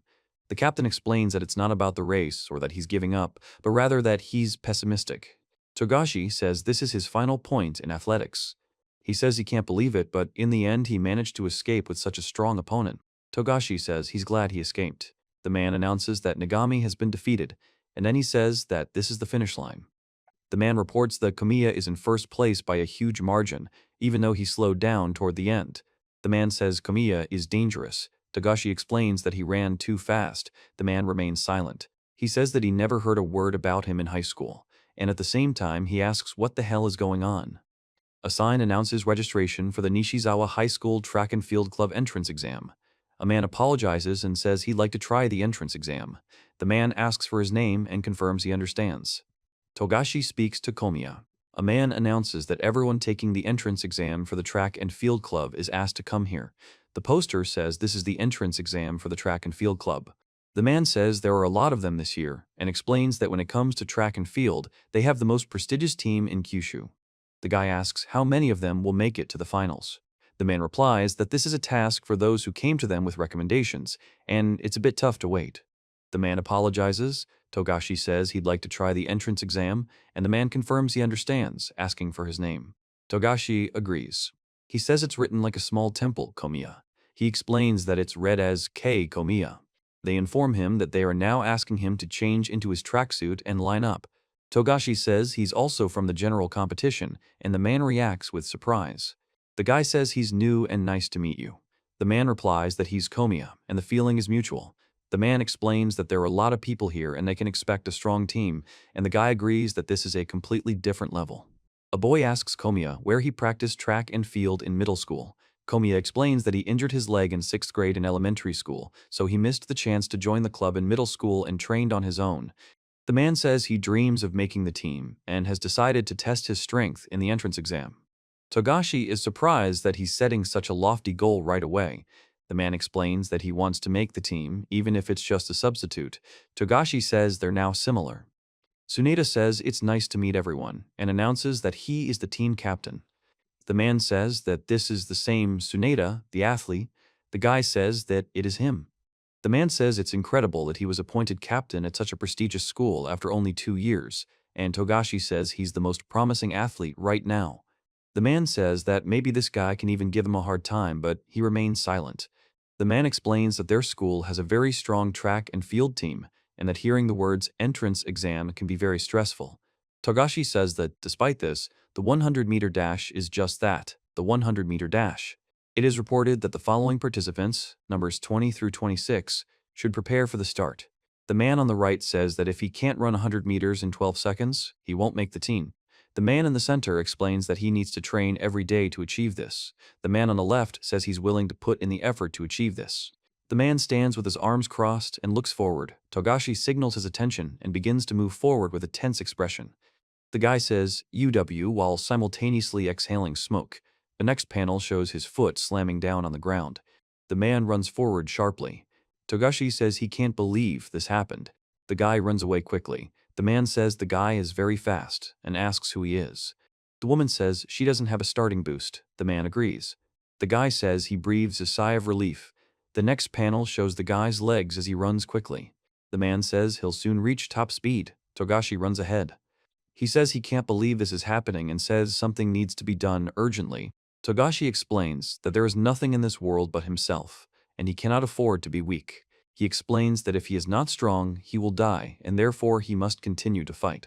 The girl says she noticed something. He says he's running and others are chasing him.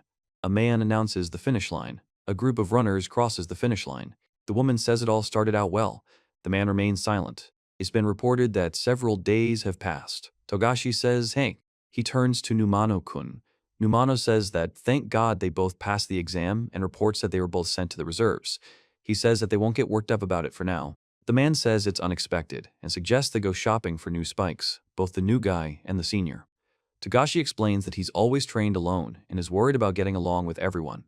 The man says that his clearly indicates Togashi has something on his mind, and the guy greets the others and calls them. He says, hey. The guy says hello to the captain. The captain says that the guy is really on edge today. The guy confirms.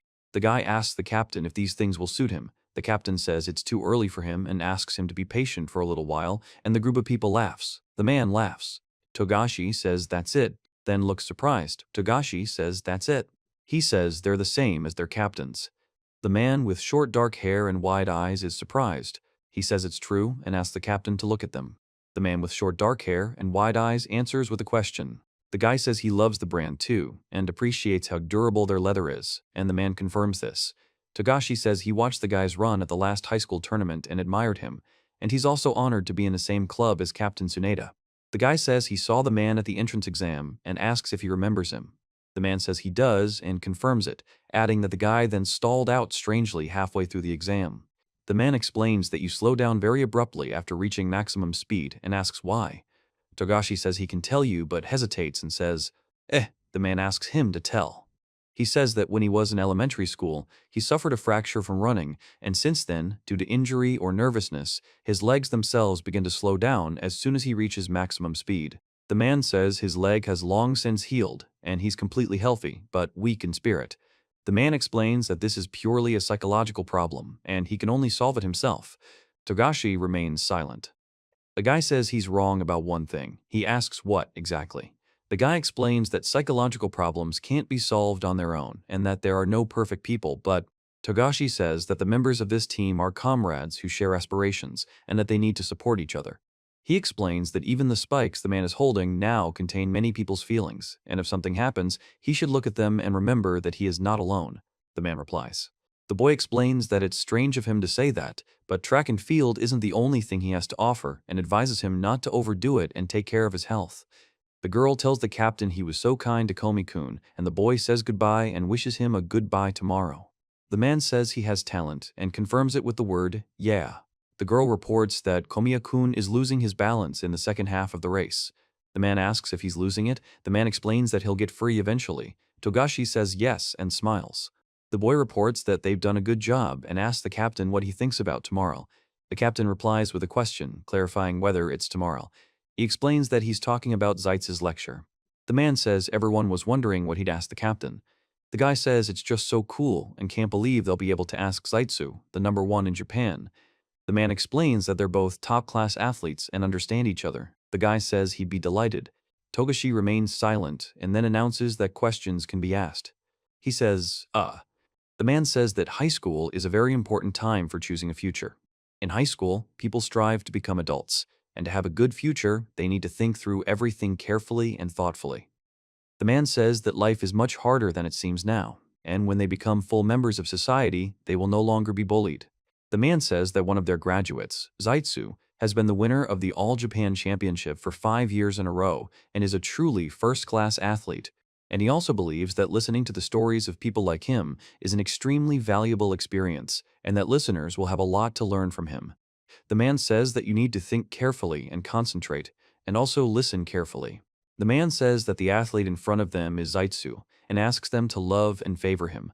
Togashi announces that the school will not hold a graduation ceremony this year, as it has been cancelled due to the pandemic. He explains that this decision was made for the safety of all students and staff. The man says it's a sound recording device and explains that it can record for up to 10 hours. Togashi says to think superficially and not take the world around you seriously, and also not to put self-preservation above all else, and even if you win, to keep moving forward. He announces that that's all and asks if anyone has any questions. Several people remain silent. The man looks at the stage. The guy says yes. The man says you. The journalist says that Zaitsu, in his opinion, has set many records and achieved almost everything that is possible, and asks why he continues to try to achieve even more. Togashi says that he is a living being who will die and never be reborn. The man asks if there are any more questions and says that this is the only reason. The guy says yes. The man addresses him with the word you. The guy says the captain is finally asking, and the girl says yes. The man asks what kind of attitude people bring to the finals of major tournaments.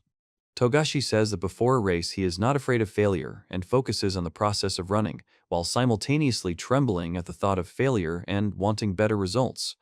A man asks if he balances his thoughts to make it easier to switch psychologically. He explains that he enjoys both simultaneously, 100%. The man asks if he wants to be nervous in every situation, to which he replies that no, he wants to enjoy being nervous. The guy asks the man if something's wrong with his head, and the man replies yes and thanks him. Togashi asks if there are any other questions. He says you while raising your hand. Komiya reveals he's a sprinter on the track and field team. Togashi asks how he takes care of himself mentally and deals with anxiety, and Komiya explains that he's nervous due to a past injury. He says that there is no need to fight anxiety, and then says that he will sum it up. Togashi says that life is filled with the possibility of loss, and that is the essence of enjoying life. The man says that fear is not unhappiness, and security is not happiness. He explains that anxiety is a feeling that arises when you test your limits. The man explains that fame makes you sacrifice for it. Togashi says that man is just a jumble of cells and orders him to give up his entire life. The man is silent. The man tells her not to look away and asks what he wants. He looks tense. Togashi announces that the lecture is over. Togashi thanks everyone. The man announces that today, everyone who asks Zaitsu for advice should train with his answers in mind. He says he is your marks. The man, sweating, remains silent. Togashi says that if he can't win, he will die, and that he can't afford to die. The man thanks Zaitsu for today, but Zaitsu remains silent. The man explains that this is the track and field club. Togashi says whoo, while suddenly rushing forward. The man says he can't afford to lose because it would mean the end for him. He says he's not going to give up and will fight to the end. The sound of footsteps appears, after which Togashi announces that the treadmill will kill them. The man says he doesn't see a future for this style. The guy puts his foot on the bicycle pedal. Togashi tells you to take care of your health. The next panel shows a foot in a sneaker taking a step. He says, give your whole life. The guy pushes off sharply with his foot and rushes forward. Togashi announces the finish line and says they ran well, winning by a wide margin. He encourages Tsuneda, saying, keep it up, Captain. Tsuneda breathes heavily and agrees. The guy looks away and says he can't go on like this anymore because he's tired and doesn't want to take it anymore. He explains that he's tired too, but he's not going to give up and intends to keep fighting. Togashi says that he is growing, and the man asks if he is really the best and will soon become famous throughout Japan, after which Togashi replies, heh, and confirms. He says that they will find out soon, and confirms this with the words, well, yeah. Togashi says that now it will become clear who is really worth what. The man is silent. Togashi reports that Tsuneda also ran well today and is really looking forward to the high school championships. The man says that class Komiya is 0.4 seconds faster than yesterday. Togashi remains silent. In the top right frame, a guy is doing pull-ups and saying, phew, twice. Below, the guy turns to Kamaya and calls him out. In the top left column, a guy with short dark hair addresses another man, calling him Captain. The captain comments that he's been training like crazy lately. Togashi says the teacher let him stay a little longer today, but the others already want to go home. The boy thanks him for today. The guy says, phew, twice. The man explains that he shouldn't say that and that everyone is waiting for him. Togashi apologizes and says that if he sweats hard now, he can get a little faster, then greets everyone and wishes them a good morning. The man says he understands. Togashi looks up with a questioning expression. The man remains silent. The text states that the action takes place the next day. Mizuguchi says, good morning. The girl responds in kind. He remains silent. The guy asks if it's true that there have been strange rumors circulating for the past couple of days. Togashi breathes heavily and says it's all a lie. The man asks if Togashi has heard about Komiya and says that the captain told him that Komiya doesn't want to get involved with them and is laughing at them for.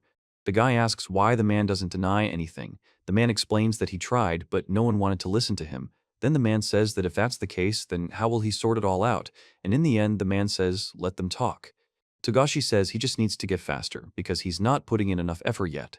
The man explains that if he achieves a great result, everything will return to normal and they'll come to their senses. The man says he'll help Togashi, to which Togashi thanks him and agrees. He announces that Tsuneda is in first place by a wide margin and announces the finish. He explains that Komiya is in second place. The man says that Tsuneda did well and showed an excellent time, and when asked who came in second, he replies that he doesn't know since the team looks. The guy announces the finish line.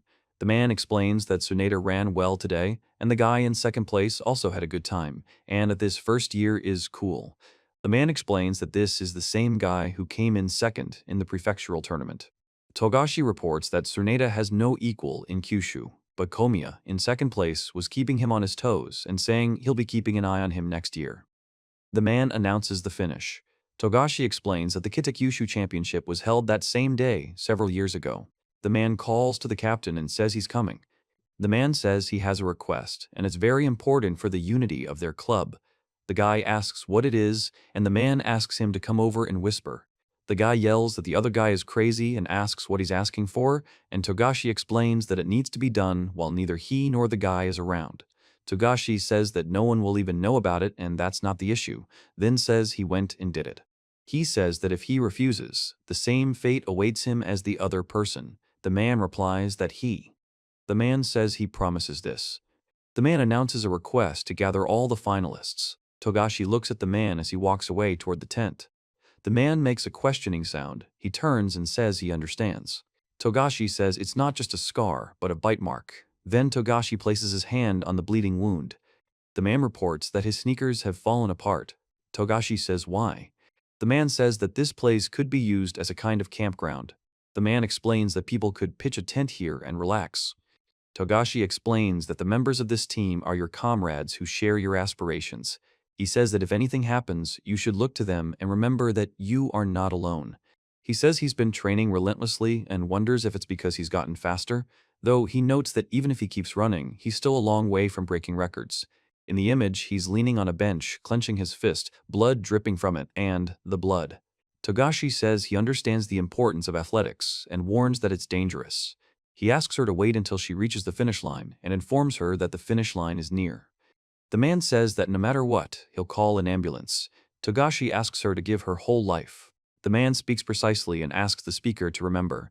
He explains what happens when you only care about what others think and asks if it's loneliness or alienation, calling the speaker a moron. The man also asks if the speaker would give up everything if bullied and if he would run away if praised. Togashi says that one cannot move forward without relying on someone, without seeking recognition, and without support, and asks why one should allow other people to complete one's personality, and also wonders if this is how he wants to live. He talks about incredible records and sensations that only he can experience, and about a world accessible only to him, and then asks if this is not what the other person wanted. Togashi says the treadmill will kill them. Togashi says he completely forgot. He says what a winning attitude is. He says that it's like this, like this, like this. The guy takes off his shirt. The man is silent. The man says he can't understand why he can't win. The man explains that he can't understand why he can't win even though he trains hard. The man says that there is nothing in this world that cannot be bought with money and explains that even life can be sold. The boy says he can't afford to lose because it would mean the end. Togashi says he can't afford to lose because it would mean the end. The man explains he can't afford to lose because it would mean the end. The man announces that all the race participants have gathered at the starting line and says, well, the guy turns to the captain. The guy says it's okay to rip his spikes and spread gossip about him, and also says he's been soothed with kind words for a long time. The man explains that none of this is necessary. Togashi explains that it would take a true athlete 10 seconds to destroy another. The man says he's not going to give up. He says he's not going to give up either. The man says he will not lose and will never lose, then uses a swear word and starts to stand up. The man says that he cannot lose and that he is not allowed to lose. Then he says that Togashi reveals that he is Marks. A man says, set. A man says, finish. A man explains, who. A man says he's tired. Another man says he's tired. A third man explains he's completely exhausted. The guy says it's some kind of record and expresses confusion. The man asks who it was and clarifies that it was the first-year student. The guy says he's equaled Zaitsu's record. Togashi says he can't believe this is happening and states that he is completely confused right now. The guy says he's not going to give up and explains he'll fight to the end. The man says he's not going to give in either and is going to give it his all. The guy says, Komiya. The guy says that there's more to come in athletics, and Togashi says not to worry, Captain. He says that now the interlocutor will never surpass him in athletics again. The man says that he will not allow this. Togashi says he can't play anymore because his leg hurts and announces he wants to leave the field. The man explains that he understands his decision and wishes him a speedy recovery. Against the backdrop of the night sky with a full moon and clouds, there is no text or speech. It is reported that several weeks have passed. The image shows someone running quickly, leaving footprints on the surface. Togashi says he's not going to give up and is determined to win. The guy says he can't believe it happened and says it was too fast. Togashi explains that there are many things in this world that are impossible to understand, and that's what makes life interesting. He says that sometimes you just have to embrace the unknown and move forward. The image contains no text or characters, only sound effects of raindrops falling. It's raining heavily at the stadium. The men's 100-meter dash final is reported to be Togashi in lane 4, Komiya in lane 5, and Katagiri in lane 6. He looks up. The final participants of the men's 100-meter race are asked to gather. The man informs that smoking is prohibited in the area and explains that the fine for violating the law is 5,000 rubles and a warning. The man explains that if you receive 2 warnings, the fine will increase to 10,000 rubles. The man says that fines will be issued starting today. Togashi says he's going, confirming it with a yes. The other men wish Togashi luck. A man squeezes another man's wrist. The scene shows a man tightly squeezing a girl's hand. The guy sits with his head down and his hands clasped. Togashi says he can't go on any longer and announces he's leaving. The man and girl remain silent. The man and girl remain silent, and Togashi gets up from his chair and leaves. The sound of footsteps on the floor can be heard from the top right. A man reports the sound of footsteps. The image contains no text or speech, only feet in sneakers are shown. Togashi says it's been a while since they last saw each other. The guy says, Komiya-kun. Togashi says they haven't seen each other for a long time, but the man remains silent. The man says it's strange to meet someone he used to race along the riverbank with in such a place, and he agrees. Togashi says that since then, every time he runs, he only thinks about not wanting to lose, but this time is different. He says he wants to win. Togashi says it's clear and orders everyone to give it their all. The man says he's not going to go home, and the boy says he's not going home either. Togashi announces that the men's 100-meter final is about to begin. The man says that unfortunately the weather turned out to be rainy, but this year's race promises to be even more exciting than usual. He says that's for sure. The second man says that everyone's attention is focused on him in lane 4 and Komi in lane 5. Togashi says he's an undefeated athlete who needs no introduction. He explains that his runs have become a bit riskier in recent years, but since the beginning of this year, he's been showing impressive results again. He explains that, on the other hand, Komiya, despite being completely unknown, established. They are reporting that the absolute champion and the fastest Komiya will meet in the first confrontation, so they ask you to watch carefully. The guy with the number 610 says that he can't afford to lose, and the guy with the number 289 says that he is not going to give up either. The man says that he is your marks. Togashi says he can't run anymore. The man reports that it has started to rain. A man reports that a magnitude 9.0 earthquake occurred in Japan in 2011, triggering a tsunami. The man explains that more than 15,000 people died as a result, and about 2,500 are missing. The man says he can't afford to relax because if he does, he will die. Togashi says that it has been raining for several days in a row and reports that it is not just rain but a real downpour. The man reports that the set. At the start, runners numbered 8, 7, 6, 5, 4, 3, 2, and 1 begin the race in heavy rain. A flare gun is reported to have been fired. Togashi and 2 other men begin running. The man in the helmet is silent. He runs ahead, pulling into first place. The man in the suit announces that he's pulling into first place. The man and woman in raincoats say, "Great job, keep it up." Togashi announces that there are 10 meters left, then says that there are 15 left.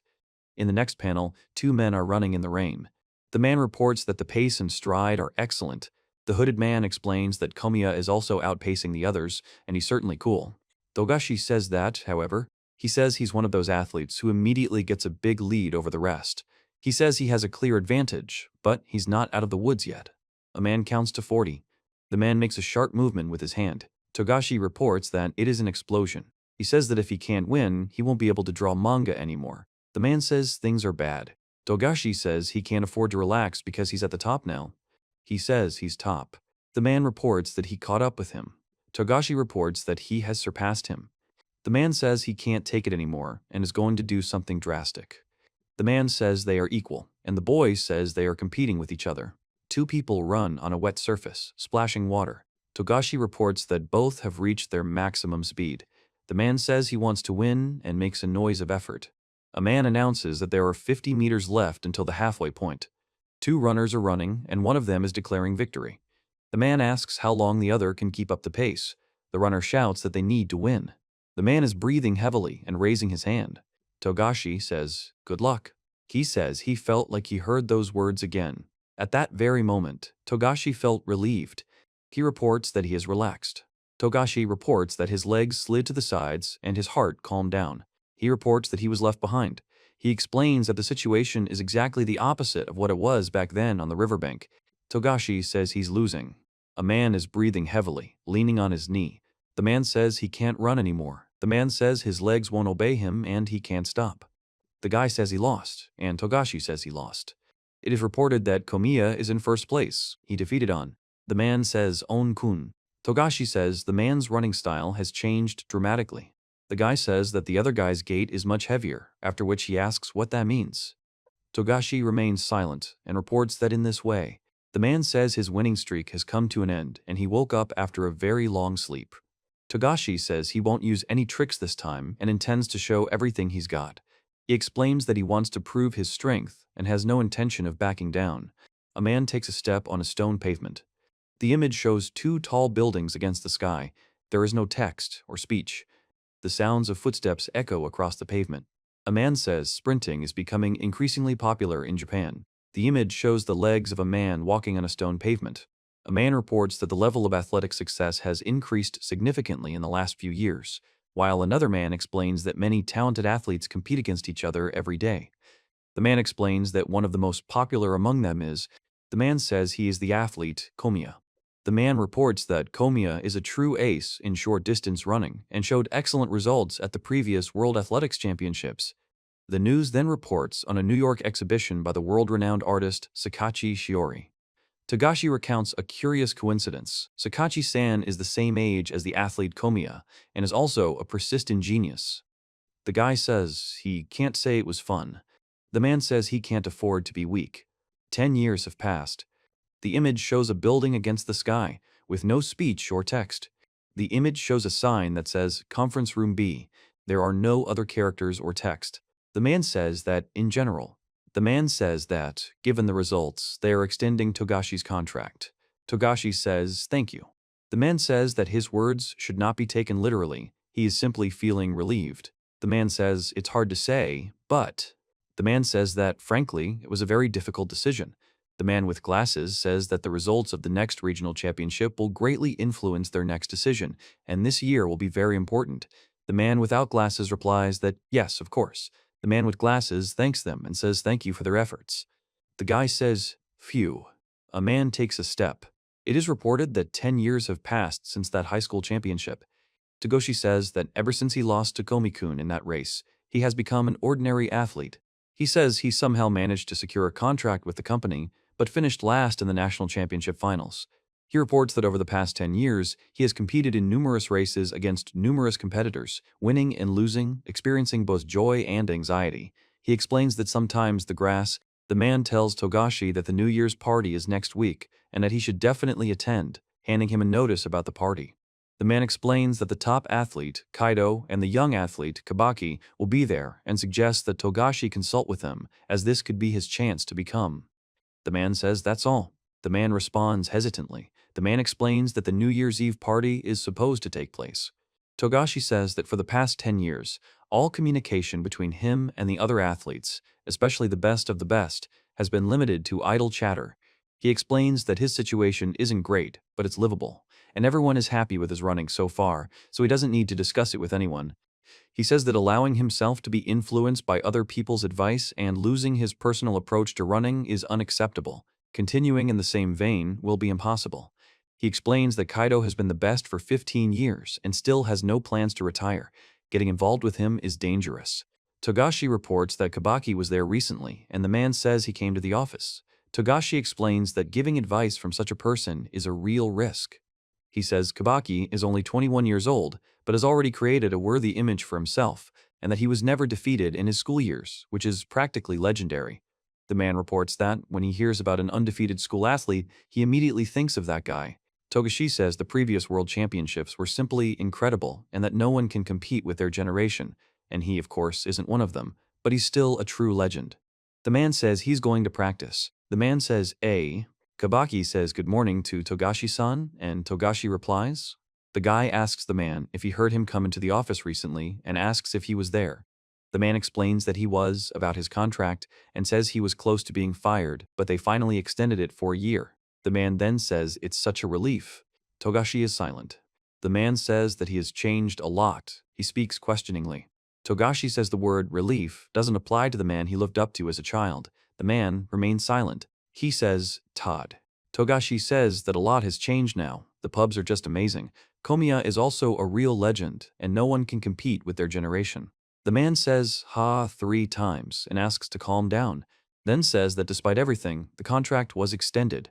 Togashi says he's barely staying afloat, and as long as the contract is in effect, he can keep running. If he can keep running, he wonders why he even wants to keep running in this situation. Then he notices something and makes a sound of surprise. The man says he can't believe it happened. In elementary school, he ran to fit in with his social circle, and in high school for their track club. The scene shows a sky with clouds. Togashi says that now he wonders why he's running. He says that his running is so far pleasing to everyone.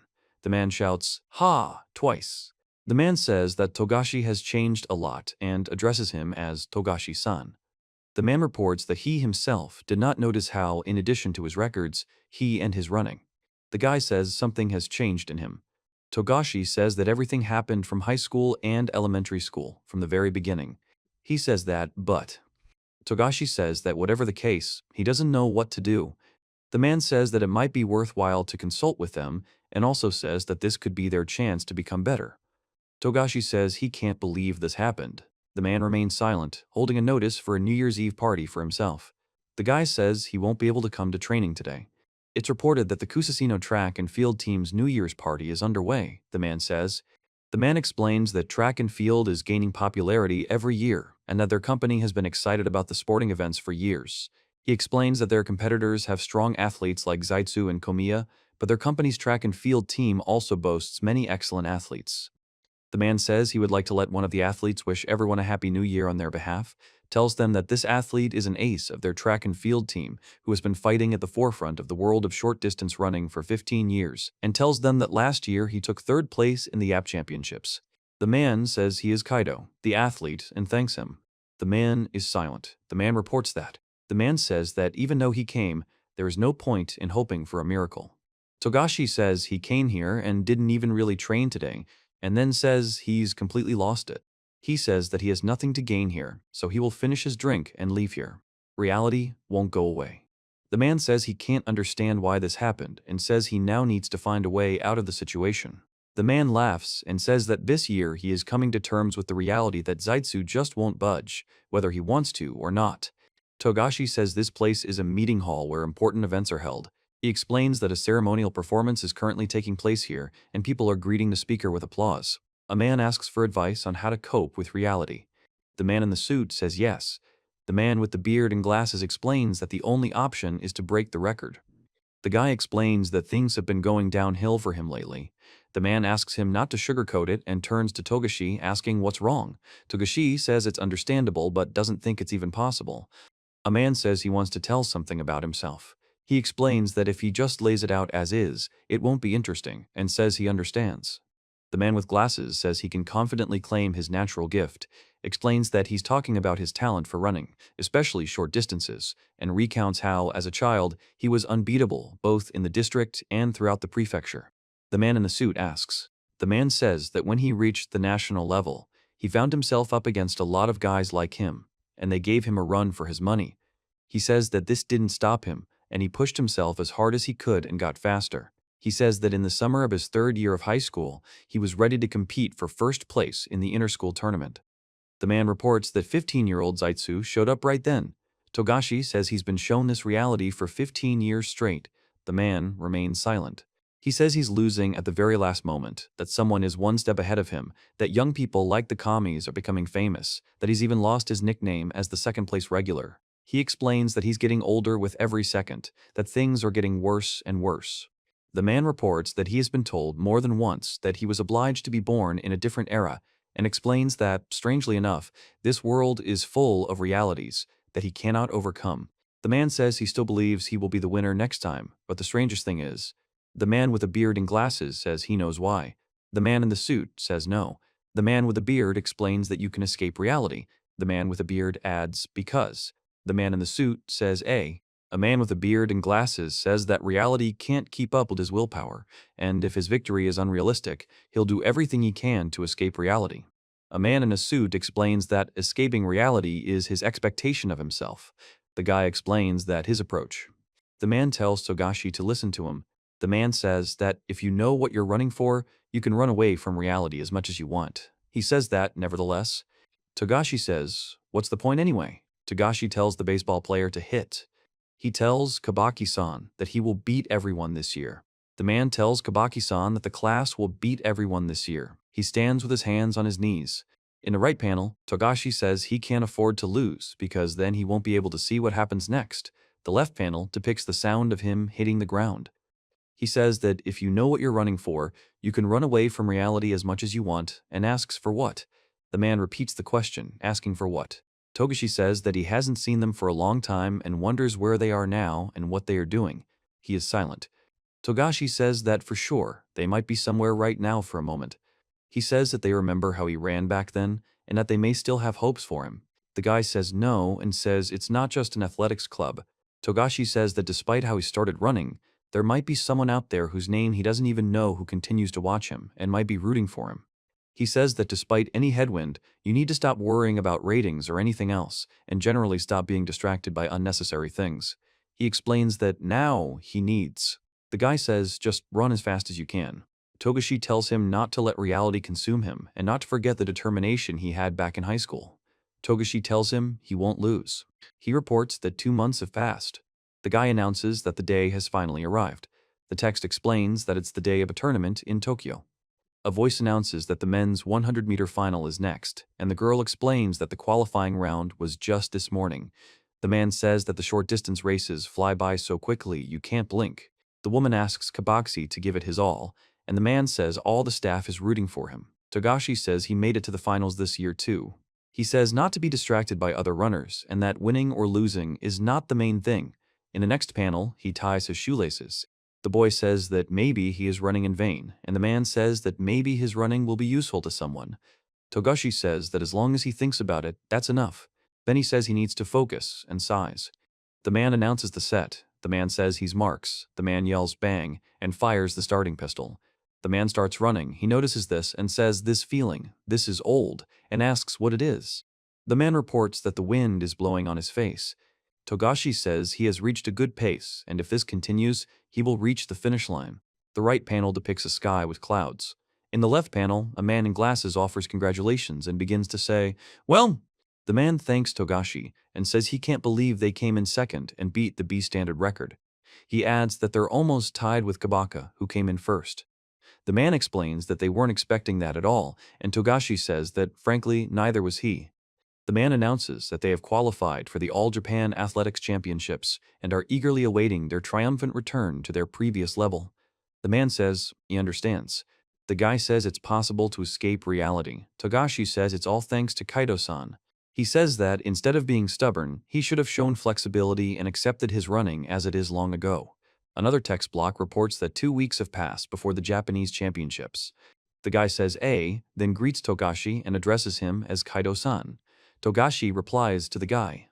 The man with dark hair says that when they were talking at the New Year's party, he kept thinking about it while he was running and felt as if something had changed for the better and even resulted in something. The man with glasses remains silent. The man with dark hair thanks him for that time. The man says that while there is still work to be done, he runs not for victory or defeat, but for someone somewhere, and this is perhaps his way of escaping reality. The man is silent. The man says it's clear and explains that everyone will have their own answer. Togashi says what he thinks, but at the same time, the man says you can't escape reality if you don't understand what it is. Togashi says he can't believe this happened.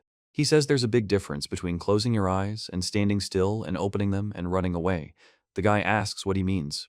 Togashi says that facing reality can be incredibly scary, and one must be able to acknowledge things one doesn't want to acknowledge. The man says he understands. He says that if the truth wants to change reality, it must be denied, and this can only be done by facing the truth. The bearded man explains that otherwise you're just standing there with your eyes closed. The man tells Togashi to take care of himself.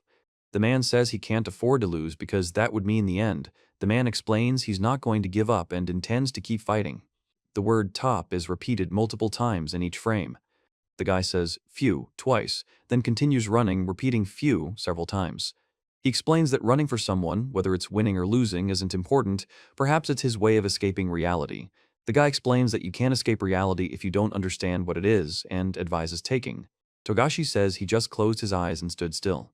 He says everything will be fine, and then asks why the other person is so upset. Togashi says that he came in second, almost tied with Kabaki-kun, and that he is moving forward with everything turning in his favor. He says that he will achieve something at the Japanese championship this year, and that he simply must. He says that this is his last chance perhaps. Togashi says that he will prove everything there, then says that it is time to rise from his knees, and in the end explains that this is excellent. A guy says jerk. A guy yells, Karaya. A guy runs along a forest road. A guy looks at the sky. A guy stands, looking ahead. The building says it's Aida Hospital. A man explains that this is the patient reception area. The guy asks if he had any injuries before. The man explains that they're different and frequent, dating back to high school. Togashi asks if he had any serious injuries in high school. He says, no, not at all, but even when he did, he pushed himself to keep running. Since then, he's been careful and tries not to overdo it. The man starts talking, then asks what his interlocutors think. The man reports that he has generally come to this conclusion. The man and Togashi sit opposite each other. The doctor asks him to withdraw from the Japanese championships. The man says it's a muscle strain. Togashi says what it means. Chapter 35. A man asks if there's a week left until the tournament, and says that another participant won't be able to compete this year, so he needs to withdraw. Another man says he absolutely must participate this year and expresses surprise. The doctor tells Togashi not to underestimate the muscle strain and warns that if he continues to strain the muscle and it ruptures, the doctor will have to retire, even though it now seems like he can move normally. He says that if a man is thinking about the future, he needs to focus on treatment for at least 6 months, at least until the end of the year. The man can't believe it. He asks the man not to be despondent. The man says that his career won't end there, and there will always be next year when he can give it his all. The guy says it like this. A man announces that he will not be able to perform this year. The man stands against the wall of the building. Togashi says his career won't end there and he'll be able to give it his all next year, as his doctor said, although he wonders why now and not at least a month later. The man says, no. The man says the tournament is only a week away, and that's not a good time. Togashi says he's already heard about it and is shocked himself. The man confirms this. The man reports that this year he has gained a level of self-confidence that he hasn't had in many years, and he says that nothing is over yet. The man says he was able to renew his contract this year and won't let it go to waste. He'll definitely make up for it next year. The man starts talking about this. The man informs Togashi that they are terminating their contract with him.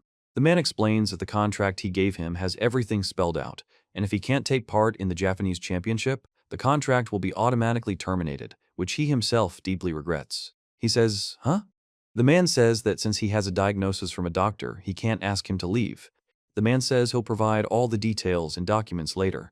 Togashi says he doesn't understand. The man with glasses says, well, and he answers with a question, A man stands at the entrance to a building. The sound of footsteps can be heard next to him. A guy says he just got fired and asks what's wrong. The man explains that his contract was terminated and he's fired. The guy repeats that he's fired and asks if that's really a firing. The man says that, for some reason, The man says, it all seems so unreal and that he is so calm that it is strange. Togashi says, ha. Togashi says that's how it should be, and by the way, Varug. He says what he should do now and what he should do.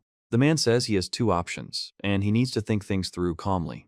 He explains that the first option is to retire completely and start life anew, while the other is to take a break and put all his efforts into being an independent athlete next year. The man says that if he achieves good results, the boy says that classes are already over and the 6th grade students are probably running around. Togashi says he doesn't know what to choose, but everything has changed. He explains that so many years have passed and one way or another. A man says they've come a long way. In the next scene, a man with the number 905 on his chest speaks. In a room, two men discuss the situation with the runner. The guy announces he's been fired. Togashi says that, frankly, maybe he should have quit a long time ago. He says he always thought there was nothing more important than speed. The man asks if he's gotten faster.